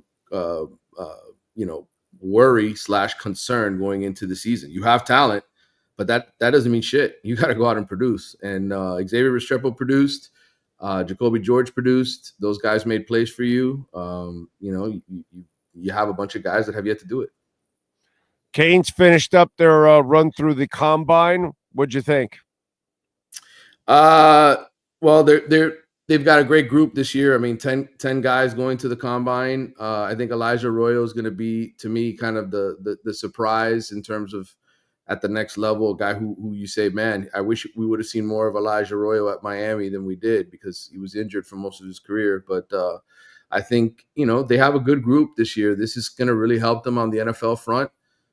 They need guys to play on Sundays, to be playmakers on Sundays. Damian Martinez is going to be a big part of that. I think Damian Martinez is going to be in the league for a while. You'll be able to say he's a Cane. Obviously, Cam Ward is really going to help Miami's image if he can become if he's the number one pick and then the starting quarterback for a team for the next 10 years. That's going to help Miami's recruiting efforts for the quarterback position going forward. So to me, this is all about, as a program, going from where you've been for 20 years, which is basically completely irrelevant and not where you were before that, to having an opportunity to be seen. And that helps when you can point to Sunday. That helps more than anything else in convincing kids that your school is the place to be. And Miami needs that badly. It almost feels like, was it, did we really see Greg Olsen like dominate here, or it was kind of like flashes? And yeah, I think they were all flashes. Hall of Fame, right? Because if I remember correctly, like, we knew Greg was a badass, but it was like he didn't really have like monster years here, right? And then he went to the NFL and Hall of Fame caliber player. Yeah, I mean that happened for a lot of guys. They ended up doing much more as professionals than they did as Hurricanes. But the point is, Miami got them there, right? Miami developed them. They every time they, when you see those Sunday night football entries, they'd all be doing this the whole time, right? Like they'd be saying to you, and you'd watch the Pro Bowl, and every year there was 7, 8, 9 guys there that played for Miami. They'd be taking the photo together. That ended. That ended a while ago now. It's been a few years since they've had that many guys dominating on Sundays, and they need to get back to that so that there are no issues, so that they aren't losing any recruiting battles. Obviously, Mario has to win on the field too on Saturday. That's very important. But I think that would be my weakness in 2025 is to be on the sideline. Unfortunately, I have not been impressed with Mario, sadly. By the way, folks, you can use our code BIG010. You will get 10% off at Caneswear. So make sure online or in person, BIG010, you will get 10% off anything there at Caneswear. And remember, if you order online over $99, you will get free shipping. Jeff will work on it immediately. Go to caneswear.com. Follow my guy Manny Navarro on Twitter at Manny_Navarro. Up next is our bigcheese.com, bigcheesemiami.com NIL and recruiting report. Welcome to Caneswear. New store, new items, same great experience. Family owned and operated since 2010, Caneswear has the latest merchandise from the Miami Hurricanes, Miami Dolphins, Florida Panthers, Inter Miami CF, and more. Come visit us at our store in Davie on University Drive, just south of 595, or online at caneswear.com. Caneswear, the spot Miami fans shop. We step into the world of big dreams, big moves, and big money. It's the Big Cheese Miami Recruiting and NIL Report with Manny Navarro. After 40 years, the Big Cheese remains dedicated to serving the finest Italian dinners, pizza, pasta, subs, and salads. All of their pasta is imported from Italy and cooked fresh every day. Visit BigCheeseMiami.com. Now, let's find out who's the Big Cheese the Miami Hurricanes are working on with insider Manny Navarro. All righty, Manny. Don't forget, you can follow him on Twitter at Manny_Navarro and subscribe to The Athletic so you can get the latest on the Canes and everything else going on. And obviously, they've got a 2026 official visitors list, Manny. Let's delve into it. What should Canes fans be looking forward to here? Yeah, first of all, I want to give thanks to Gabby Urrutia and the guys at Inside the Youth who do a great job tracking all this recruiting stuff. I spent decades doing the same things that they do, so I'm giving them credit for putting this list out. Basically, they communicate with the recruiting staff all the time about who's getting who's taking official visits. And I told you that basically January and February, when these coaches are out on the road, they're trying to secure visits to campus, right? To get these guys to take official visits. And then usually in early July is when all these players commit. So Miami's got a really good team going into 2025, but they've got guys that are going to be gone soon. Mark Fletcher is entering his third season at Miami. Francis Mauinoa, your right guard, your right tackle, he is ending his third season at Miami. So these guys could be gone to the NFL after 2025. And so you need to constantly replenish the shelves with talent. And, Miami has a bunch of running backs lined up to come on official visits in at the end of May and at the beginning of June. And two of them to know, if you're a Hurricane fan, are Derek Cooper, who's an absolute stud, 5-star at Hollywood Chaminade High School. He's going to be here supposedly the first weekend in May. The other is Javian Mallory, who's supposed to be coming here the third weekend in June. Javian Mallory is a star at West Boca Raton. They're among 4 running backs that Gabby has reported that are lined up to come take official visits here. Why does this matter now? Well, it's the off season, and this is what's going on. I know we want to talk football, but we're not getting back on the field till next month in terms of spring ball. And so this is what we're going to be talking about in February. As far as offensive linemen are concerned, they've got some guys there as well. Obviously, Mauinoa is going to be a big-time guy that they have to replace. I'm pretty sure he's going to be going to the NFL after this coming season. Breck College, another kid from Bradenton IMG Academy, is among the visitors. Breck is going to be coming here June 6th to the 8th. They've got other guys that they're after. Ryan Moret is a local Southridge high product. He'll be here the third week of June. Another big-bodied, offensive lineman, 3-star, not as highly touted. But the point is, Mario is continuing to go after the best available players that he can get to come here. And there's a long list. You can go and read Gabby's story on InsideTheU.com. He's got the list of all the guys who have locked in official visits. There's a lot of them. But I would say those two positions, when I look at the future and I look at the 2026 class, you're going to lose Inez Cooper. He's a 4th-year senior. You're going to lose Francis Marino, who's going to the NFL. Offensive line needs to be replenished. And I would say running back, that's a position, especially if Mark Fletcher goes, that you're going to need another elite NFL-type guy. And I think Cooper and Mallory are those type of players. All right, so let me get into what I think is a funny kind of story. Yeah. And twists and turns. Did you see what's going on in Georgia legislation for NIL and who's one of their witnesses? No, I have not. You gotta explain the story to me. Yeah, I definitely will, because but I understand why it's happening, why he's doing it. It's just what he says just reminds me of this entire world. Don't ever do what they say, do what they do. And I'll give you an example of that now. But there's a Georgia bill aimed at eliminating income tax on NIL. Wow. I'm sure that's something Kirby Smart's very excited about. Yes. And guess what? Inspired by Nick Saban wanting to help Georgia coach Kirby Smart, Georgia lawmakers introduced legislation to exempt NIL income from state income tax payments and solidify a competitive advantage for recruiting. And we know that Republican states like Florida, like Alabama, like Georgia, they'll probably do something like that. New York, California, doggy, may not help. Anyway, State Senator Brandon Beach was inspired by an unlikely college football source to introduce Senate Bill 71, along with 4 sponsored, aim at alleviating financial burdens for Georgia Bulldogs, Yellow Jackets, football. Nick Saban reports, Richard Johnson from CBS, that Beach was not the only one who initiated the idea. Rather, it was the Tide's head coach with innovative yet eventual legislation. I had a dinner at Lake Burton with Nick and Terry Saban, my wife and me and another couple, and Saban loves Kirby Smart like a son, Beach said. He said, if you want to help Kirby until they figure out all this NIL stuff, one thing you could do is eliminate the income tax on NIL athletes. So I got the idea actually from Nick Saban.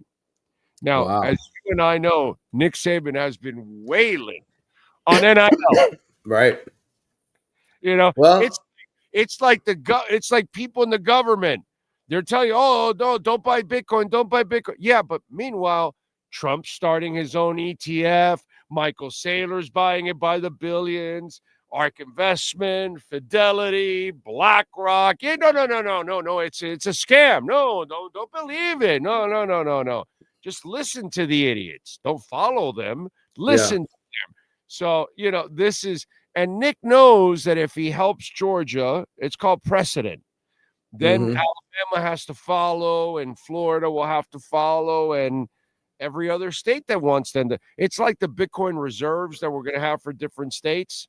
Don't you expect that the Bitcoin reserves in Texas or in Florida have a better chance of passing than maybe in New York or in California? Yeah.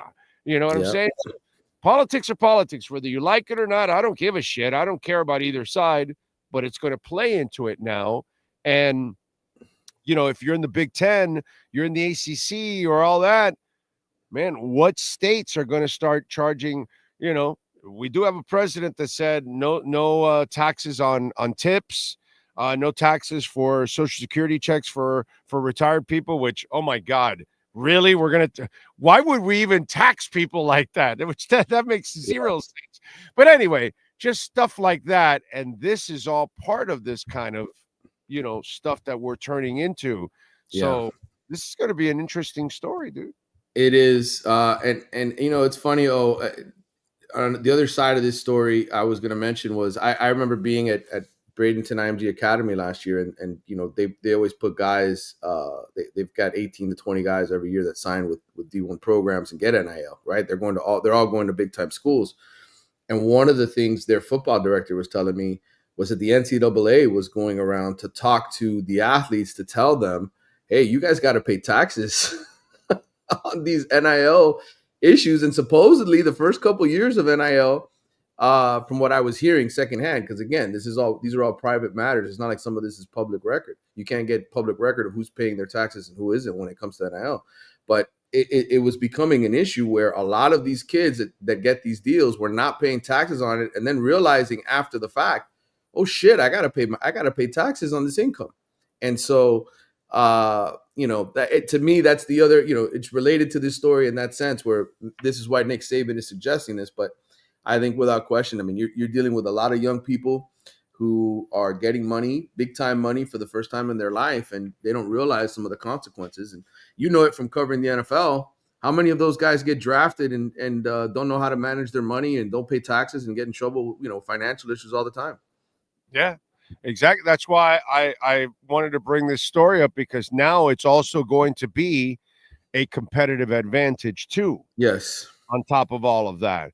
Right. So a kid's going to decide, well, wait a minute, hold on a second. They're recruiting me from this state, but they're both offering me the same amount of money, but I'm going to have to pay taxes here. More taxes in this state than this one. Right. Exactly. So very interesting story, very interesting witness. Mm-hmm. Yes. To help the story along. I just, that's what. Well, what's funny about Saban is he's denied ever having to pay players at Alabama and all that kind of stuff, right? Look, the bottom line is what's happened in college football now and happened in college sports in general has been happening for decades, and you and I know that because we've been around a long time, but. It is new for some of the younger people. Every time I hear them talk about this stuff, they're like, oh, really? This was going on 20 years ago. And, these sort of illegal activities and guys getting cars and Eric Dickerson driving. What was Eric Dickerson caught with at SMU? He was caught with some sports car. Yeah. I forgot the car, but I remember. Yeah. That's where the whole Pony Express became. Yeah. Loaded. They were loaded. Yeah. I think it was a Trans Am. Might have been. Yeah. Smokey and the Bandit back in those days. Come on, bro. Yes. Who didn't want a Trans Am with the berm on the whole thing? Unfortunately, Sally Field didn't come with it, but hey, you can't. It can't be all perfect, overall. Were you a Smokey and the Bandit fan? I watched it. I mean, it was entertaining for sure. I can't tell you I've seen it. Recently, it's been a long time since I remember, but I know that they've put that on late night on television. You're flipping through the channels, and every now and then you'll see, and I stop and I watch for sure. I think the only thing that kind of sticks still are the Jackie Gleason moments. Yes, correct. Yes. Sheriff Buford T. Justice is probably about, see? You still laugh about that. Yeah, it still works. Yeah. Like when he goes to those kids Like, you all stay here when we leave. You can think about it, but don't do it. It's just like the lines that he throws and the inflection and all that. I think if you watch Smokey and the Bandit, that's the only part that has to, like, son, you're not from my loins, just all that kind of stuff. Yes. That's Yes. So many great lines. End up flying pretty much out of there, outside of that. And Sally Field did have a terrific butt, I gotta say. She really did. Very much better too as you get older and you start to realize, wow, you realize, like, hey, Sally has some skills there, and the junk in the trunk. Blessed, a little blessed, yeah. She was blessed. All right, what do you got going on in the Athletics so folks can check you out? Yep. Well, I'm going to take a little vacation next week. So I won't be writing anything fresh. This is my first vacation of more than a few days in like 4 years. So that's going to be nice. How dare you? I know. But there'll be plenty to read. We are continuing our online series of looking at every single conference in terms of roster makeover and transfer portal. So there's a lot there to read. We put out the ACC one. I think the SEC one is out. The Big 12 has come out. I think Big 10 is next week. So you'll be able to read all of our off-season content there. And again, the NBA stuff, you mentioned the Athletic in general. Our NBA writers are excellent. We got a lot of people doing great work there, covering all the trades, the NFL draft. We have, some great writers that handle the draft stuff for us. So there's a lot to read at the Athletic. It's just, this is the one point of the year because there's no roster movement in terms of players leaving at this point that college football slows down a little bit. But look, we're full throat college basketball season. There's a bunch going on. So. Okay. Good shit. All right. Follow him on Twitter at Manny_Navarro. Have a fantastic weekend and vacation, my brother. We will catch up next week. All right, brother. Take care. You got it. There you go. And go to BigCheeseMiami.com. You want some delicious pasta that is shipped from Italy, cooked fresh daily, and you've got family servings, okay? That's where you want to go. The garlic rolls are to die for. I love the garlic rolls. Plus, they have the dipping sauce. They give you a little bit of the pizza sauce on the side. Ooh, so good, baby. So good. Soon we'll be broadcasting from there. BigCheeseMiami.com. You've been listening to the Big Cheese Miami Recruiting and NIL Report with Manny Navarro. At the Big Cheese Miami, they continue to purchase the same high-quality ingredients that the most expensive Italian restaurants use. The difference is they serve large portions at a family price. Visit the Big Cheese at 8080 Southwest 67th Avenue in Miami. Call 305-662-6855 or go to thebigcheesemiami.com. Go Canes!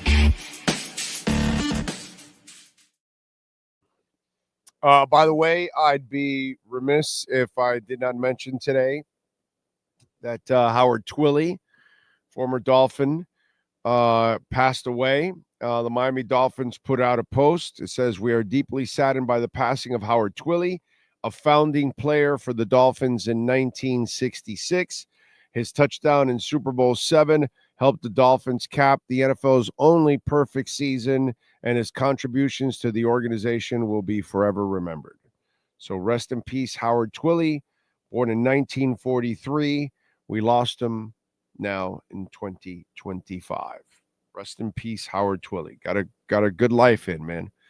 Got a good life in, and had a hell of a career. And so obviously sad for his passing and his family. Our condolences. All right. What else do we have going on? We thank David Furones. We thank Manny Navarro for joining us. Remember, you can also check out Ira Winderman's interview from 36 hours ago after the Butler trade. The whole breakdown is there. The latest episodes for the Crypto Bro Show, episodes 44, 45, 46 are all up. We'll put up 47 probably today at some point or on Saturday. I'm not exactly sure. We'll see what happens today, if it's worthy of doing a show. And any new nuggets that I can add to it, I'll put it up. If not, we'll tell you down the line what to do. But anyway, so appreciate you all out there. As always, remember, you can make a donation Cash App or Venmo at Cash Big O Show. That is Cash Big O Show, Cash App or Venmo, and you can make a Bitcoin or Ethereum donation. As always, Ray, thank you, sir. He says, happy Crypto Friday. Get some Cass. And Casper, where is Casper right now? Did we get back a little dip here? We are back under 9 cents, 8.9. There we go. Thank you, sir. Appreciate you as always. Thank you, thank you, thank you. That is very kind of you. What else do we have going on? And remember, you can also make a donation through PayPal. That is another way to make the donation. Okay? PayPal, which is always a beautiful thing. Bitcoin probably down too. If I see Casper went down, yes, Bitcoin's at 98 too. Because Bitcoin hit 100,000 this morning. So Bitcoin moves, Casper moves. Bitcoin goes down, Casper goes down. It's kind of, there's a lot of correlations with both, and there's a lot of similarities with both. So it's interesting how it all works out. How about Nick Saban? That's some crazy shit. I got some juicy Dolphin stuff that I want to talk about for sure on the show. Let's see. First of all, you know what? Let me get into a little music. We always like giving you the music notes. Let me get that out of the way before I get into a juicy Dolphins topic and a couple of other things. Let's see. First of all, let's go with musicians celebrating birthdays today on February 7th. All right, we start off.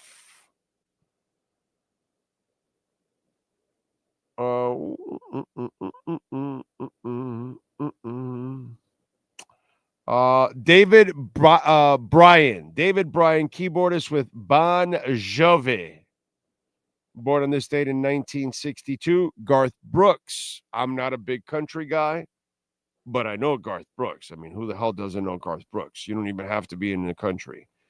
But the legend was born on this date in 1962. He has sold 156 million domestic albums, over 170 million worldwide.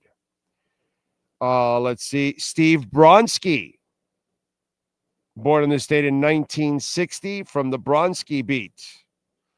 Leave in the morning with everything you want in a little black case. Alone in the... All right. Anyway, we lost him, unfortunately, in 2021 at the age of 61. Who else is celebrating birthdays? Brian Travers, saxophonist with UB40. Red, red wine. We lost him sadly, cancer at the age of 62 in 2021. Can we solve this cancer shit already? Jesus, man. By the way, Red Red Wine, written by Neil Diamond. Let's see who else is celebrating a birthday. Alan Lancaster, bassist with Status Quo. Born in 1949, left the band in 1984. We lost him in 2021 to MS. Who else is celebrating? Jimmy Greenspoon, keyboardist with Three Dog Night. Mama told me not to come. By the way, if you ever want to see a great remake of Mama Told Me Not to Come from Three Dog Night, go search for the one from Wolfgang Press. That's the name of the band, Wolfgang Press.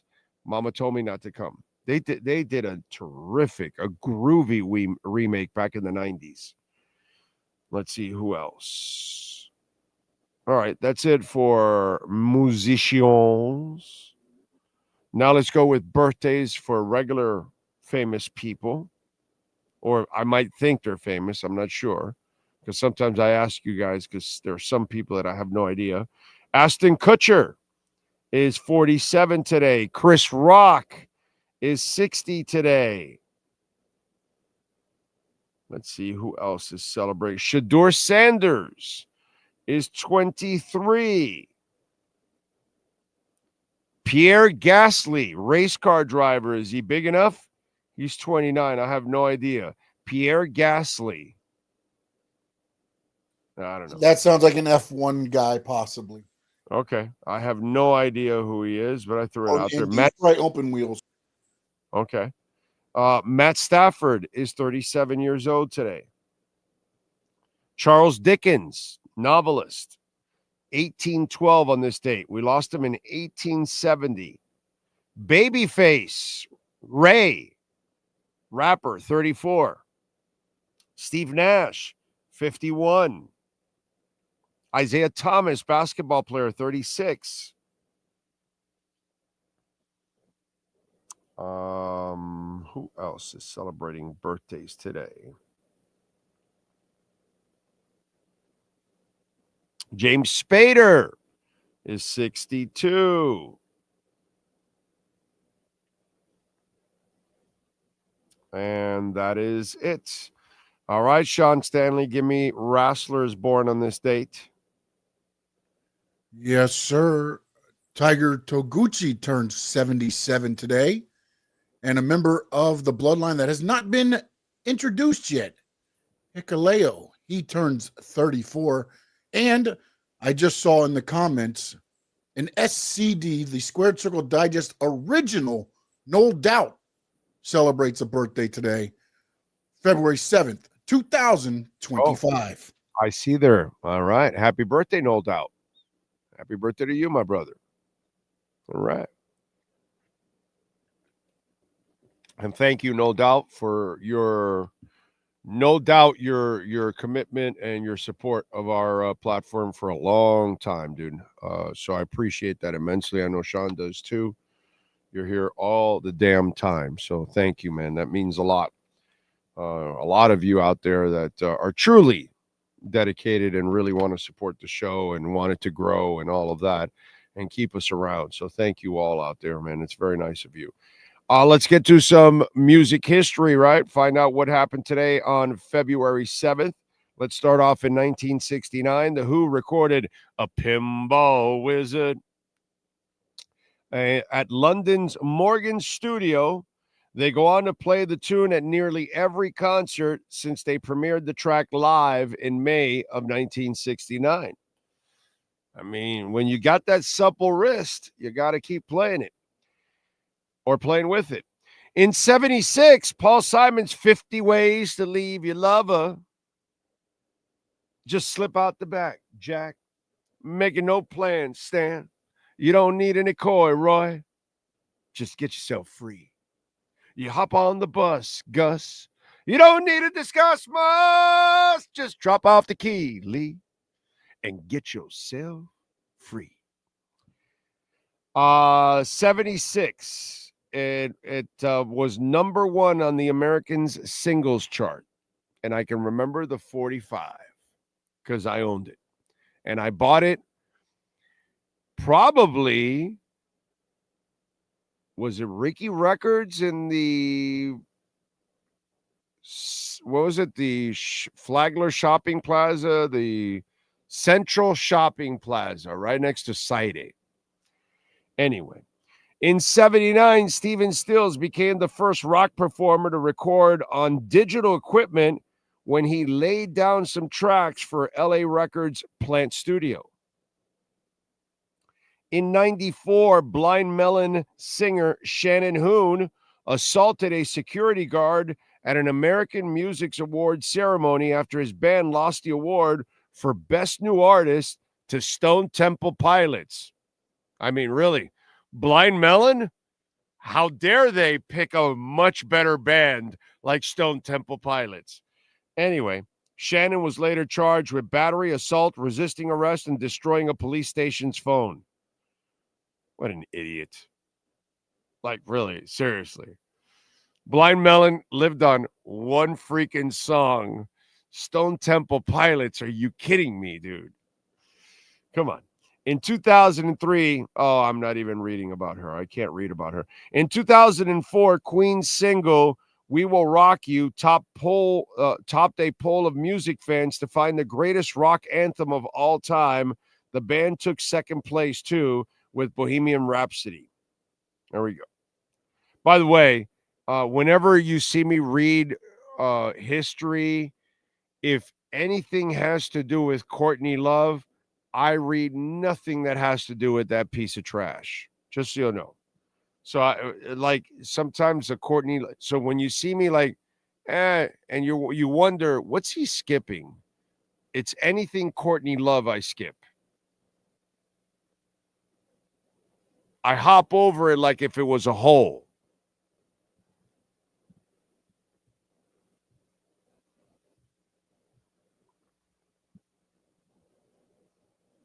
Anyway.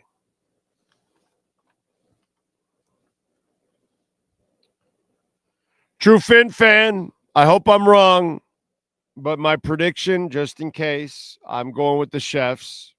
I'm not putting much money on it now that I know what freaking True Fin fan's doing. Jesus, I'm pulling for you, bro. But I have to pick the Chefs. I have to be objective. That's what I do here on the show, no matter what, even if it pains me and I got to talk bad about my teams or whatever.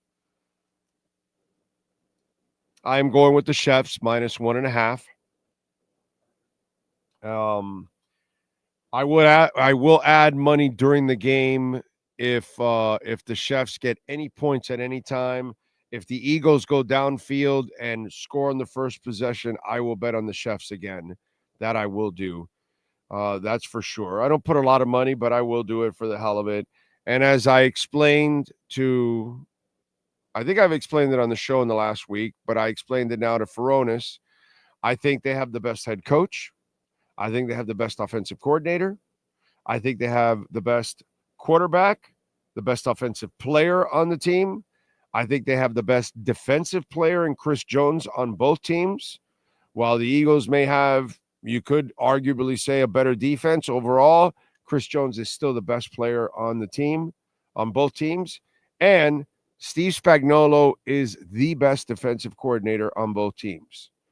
I just feel when you have an edge on all of that and you have the experience and you've continued to win in these big moments, I have to lean to the Kansas City Chiefs. And I think while I respect the hell out of what the Eagles have done, I think there's a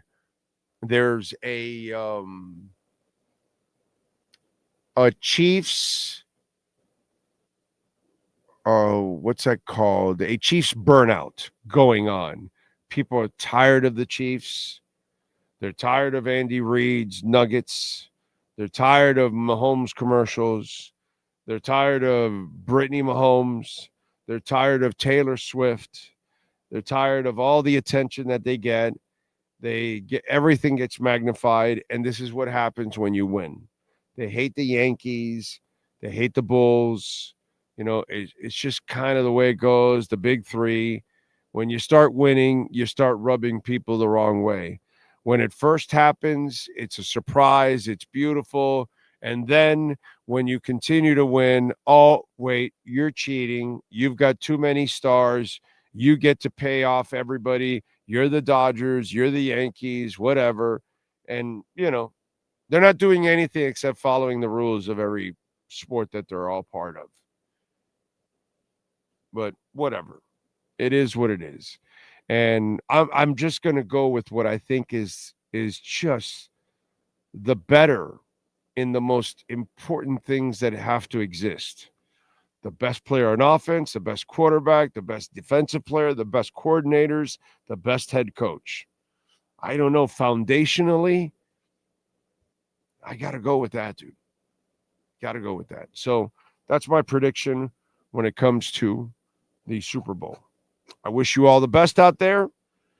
Let's get to our 3A Graphics sports calendar. Alan Blanco, 786-618-1443. Panthers beat the Blues last night, 3-2. Kachuk had 2 goals and an assist. Barkov had 2 assists. Knight, by the way, 20 saves, so good defense in front of him. Plus, he played a clean game overall. Next up, they've got Ottawa on Saturday at 7 o'clock. Tonight, 7:30, Heat and Nets. Miami, by the way, is favored by 6 in this game. Over and under is 210.5. Money line, Miami is minus 245, and the Nets are plus 200. I don't think so. Have you seen anything on Wiggins? He's not playing tonight, right? Okay. How about Davion Mitchell? No, also not playing? I wonder. Okay. Anyway, Saturday, 2 o'clock, ESPN2, UM taking on Louisville. UM is 1-10 in the conference. Louisville is 10-2. Not good. ESPNU at noon, FAU visiting Tulsa. All right. 2 o'clock Sunday, the Lady Canes taking on Duke. Duke is number 10. And then Saturday at 4 o'clock. Yeah, Saturday at 4 o'clock, the Sharks are hosting Eckerd College at Rick Case Arena. All right, 4 o'clock tip-off for that one. That is your 3A Graphics sports calendar.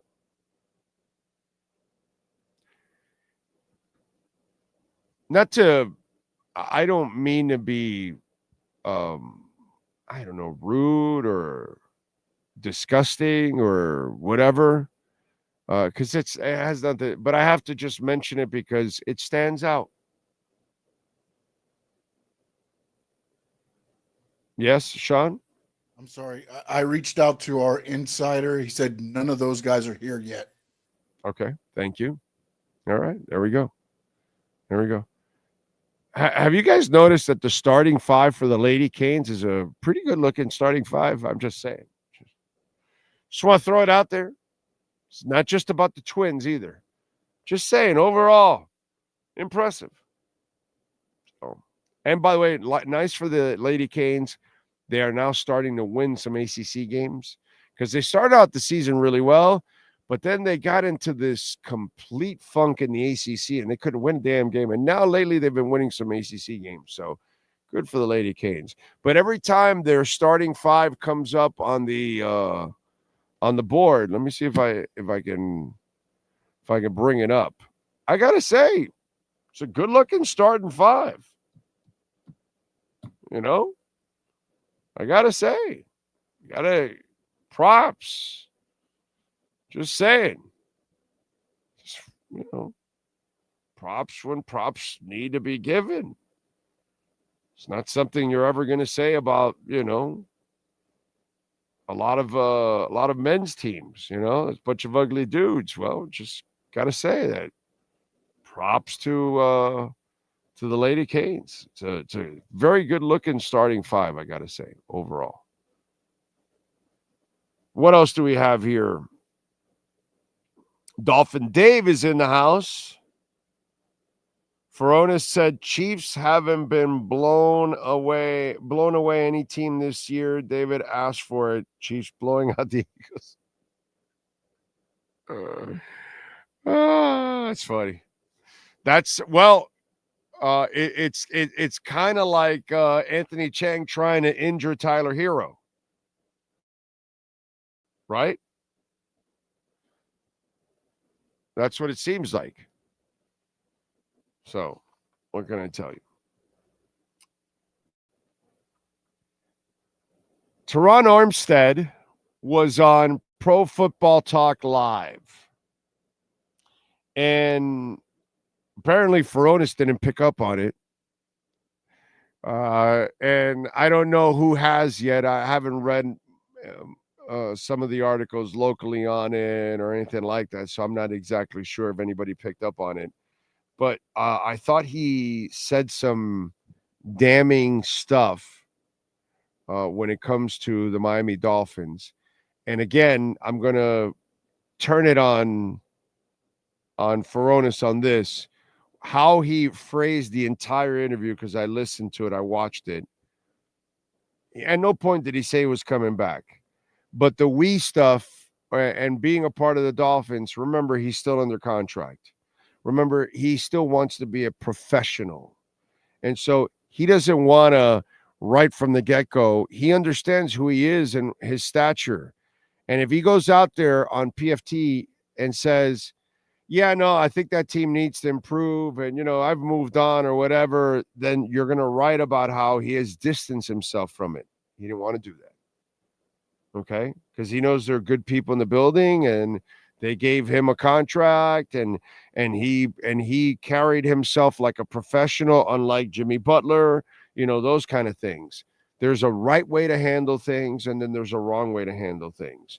Teron Armstead always handles everything way better than I ever would. That's how good he is. Not that I'm very good anyways, but he's exceptional. Jimmy Butler will mishandle every situation, okay? So let's end that stuff. At no point did he really express that he's going to continue to play or wants to play or anything like that. It was just a professional way to end your career since you're still legally under contract with the Miami Dolphins. All right, so here's Teron Armstead, and I want you to listen to his answer. And I don't know if you pick up anything on it, but I'm going to tell you what you should pick up on it. Here's Teron Armstead on PFT Live. I think we need more of an edge, more of an attention to detail and the small things. The word soft really it makes me cringe. Yeah. You know what I mean? Like I've never been associated with the word, so it's hard to even talk about. But for the direction of the Dolphins, I think we just need to. The frustration is we have enough. Like we feel like we have the talent to go win. So when you don't, it's hard to deal with. It's hard to cope with, especially when you're somebody that's used to winning. So I think us locking in on the details and the small things that make Kansas City, that separated themselves from the league. Their situational football is incredible. 4th and 1, they know what to do, and late game situations, they know 2-minute drill. They just it's like clockwork. I think those are things that we need to lock in and focus on more. Like down to down, we can play with anybody. We can be as physical as we want to with anybody. Down to down, it's just the situational game has not been our friend, and we have to make that something that's a huge emphasis moving forward in order to win big games. And specifically, what do you do? How do you get from here to there? Yeah, I mean, it takes total buy-in, all from everyone, not even just the players, coaches, staff, training staff, equipment. It takes total buy-in, and it's only 3 or 4 teams that have that every year, and usually those are the Final Four. That every team is after one common goal. There's no individual success that's driving anyone. You know what I mean? Those are the teams that are consistently successful, and it has to start early when it's a 90-man roster. Mm-hmm. Even the guys that's only there for a couple months. You know what I mean? Just having that buy-in and that culture. It's hard to do, but it's necessary in order to win. So let's break down some of those comments. So they need more of an edge. Well, where does that come from? Comes from your head coach. Shula has an edge. Pat Riley starts with his edge right from the damn top. Paul Maurice has an edge. Well, what is McDaniel's edge? So there's one. Attention to detail. How in the fuck are you into your tenure 3 years in and you're not into detail? Oh, I'm sorry, you can't get plays in on right? You can't win a challenge? Your players are having pre-snap penalties? They don't know how to run the right routes? They're constantly dropping footballs? They're constantly committing penalties? Oh, so hasn't that been going on for 3 years? So that's all of a sudden going to magically stop in 2025. So if you have the talent, like he says, and it's frustrating that you don't get the results, he's telling you he doesn't want to be a part of this.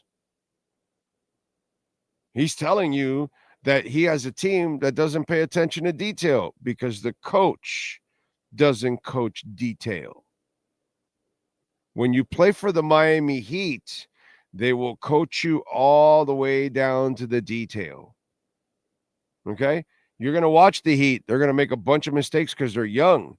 As the season goes on, As next year goes on and you watch all those young players mature, less and less mistakes because he'll coach the shit out of them. So if your team can't pay attention to detail, it's because you got a scatterbrain coach. If your team doesn't have an edge, it's because you have a scatterbrain coach. If you're not good in situational football, that's your coach's fault. That was an interview that was an indictment completely on Mike McDaniel. And if you need your players to buy in, like he said right from the get-go, well, guess what? That's up to your coach. Because if you don't win, and if you don't consistently come out on top in situational football, there is no way they buy in because they don't have the confidence. If anything, Armstead just pointed to you all the deficiencies of Mike McDaniel. You have no edge. You have no attention to detail. You fail in situational football, and everybody doesn't buy in. If that's not a recipe for disaster, I have no fucking idea what is.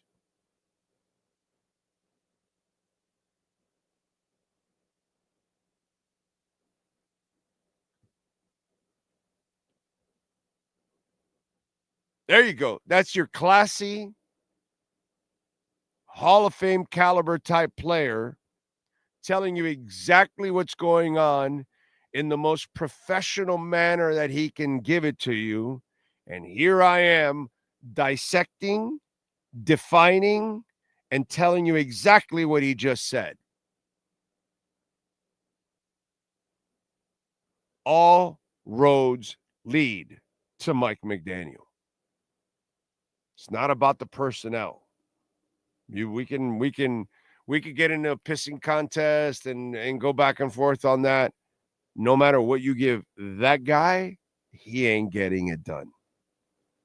And they're not going to be all of a sudden perfect on detail in year 4 when you haven't shown any kind of consistency in any of the 3 years prior. You suck at situational football because you don't know how to coach it. And you've sucked for 3 years. And these players, whether it's Armstead in New Orleans or whether it's Tua in Alabama, it's give me another player, Tyreek in Kansas City. Trying to find another player that came from somewhere else and had success somewhere else and is here now. Oh, well, Jordan Poyer is old and done, really, but shit, he's a better situation over there, better coach, a better atmosphere. You get my drift now? The problem is that guy. We've been talking about it for a while on the show, and that's what that interview told me right there. Not the silliness of, oh, is he going to play or not? No, he's doing all the PR shit. Why, if he's going to play, why the fuck would he come back here? Well, because they're all of a sudden going to pay attention to detail? They're all of a sudden going to win situational football? They're all of a sudden going to have an edge? He just told you they have the talent. So the frustrating part is that they don't succeed with the talent, that they can play with anybody, they can be physical. He just tells you that.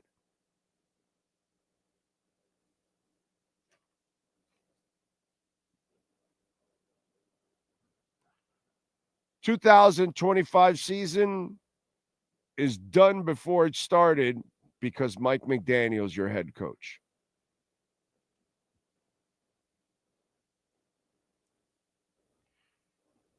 Big O, there's nothing wrong with admiring beauty. I mean, that's what I think, but what can I tell you? Big O, Armstead is throwing McDaniel under the bus, saying they're not coached well and they're not coached on details. That's right. Still can't manage his timeouts. That's right. That's right. Flying this plane straight to bankruptcy. You talk about the country? Oh, you're talking about the Dolphins. Okay, I'm sorry.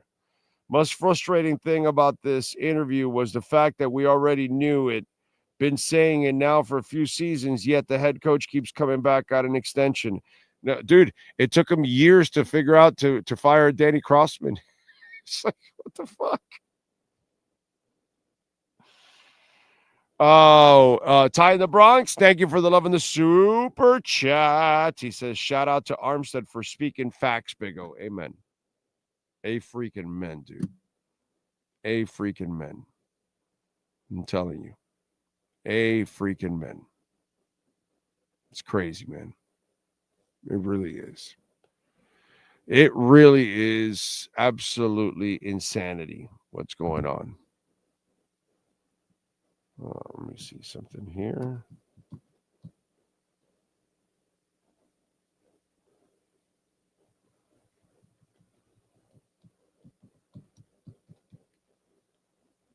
There we go.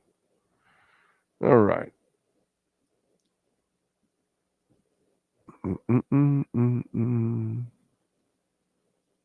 Anyway, what else do we have here? I really wish we could fast forward the upcoming season. I can't get excited about the draft. I'm with you, man. It's hard for me to get excited about the season, period, because of McDaniel being the coach. And I just don't know if, it's not that I don't know.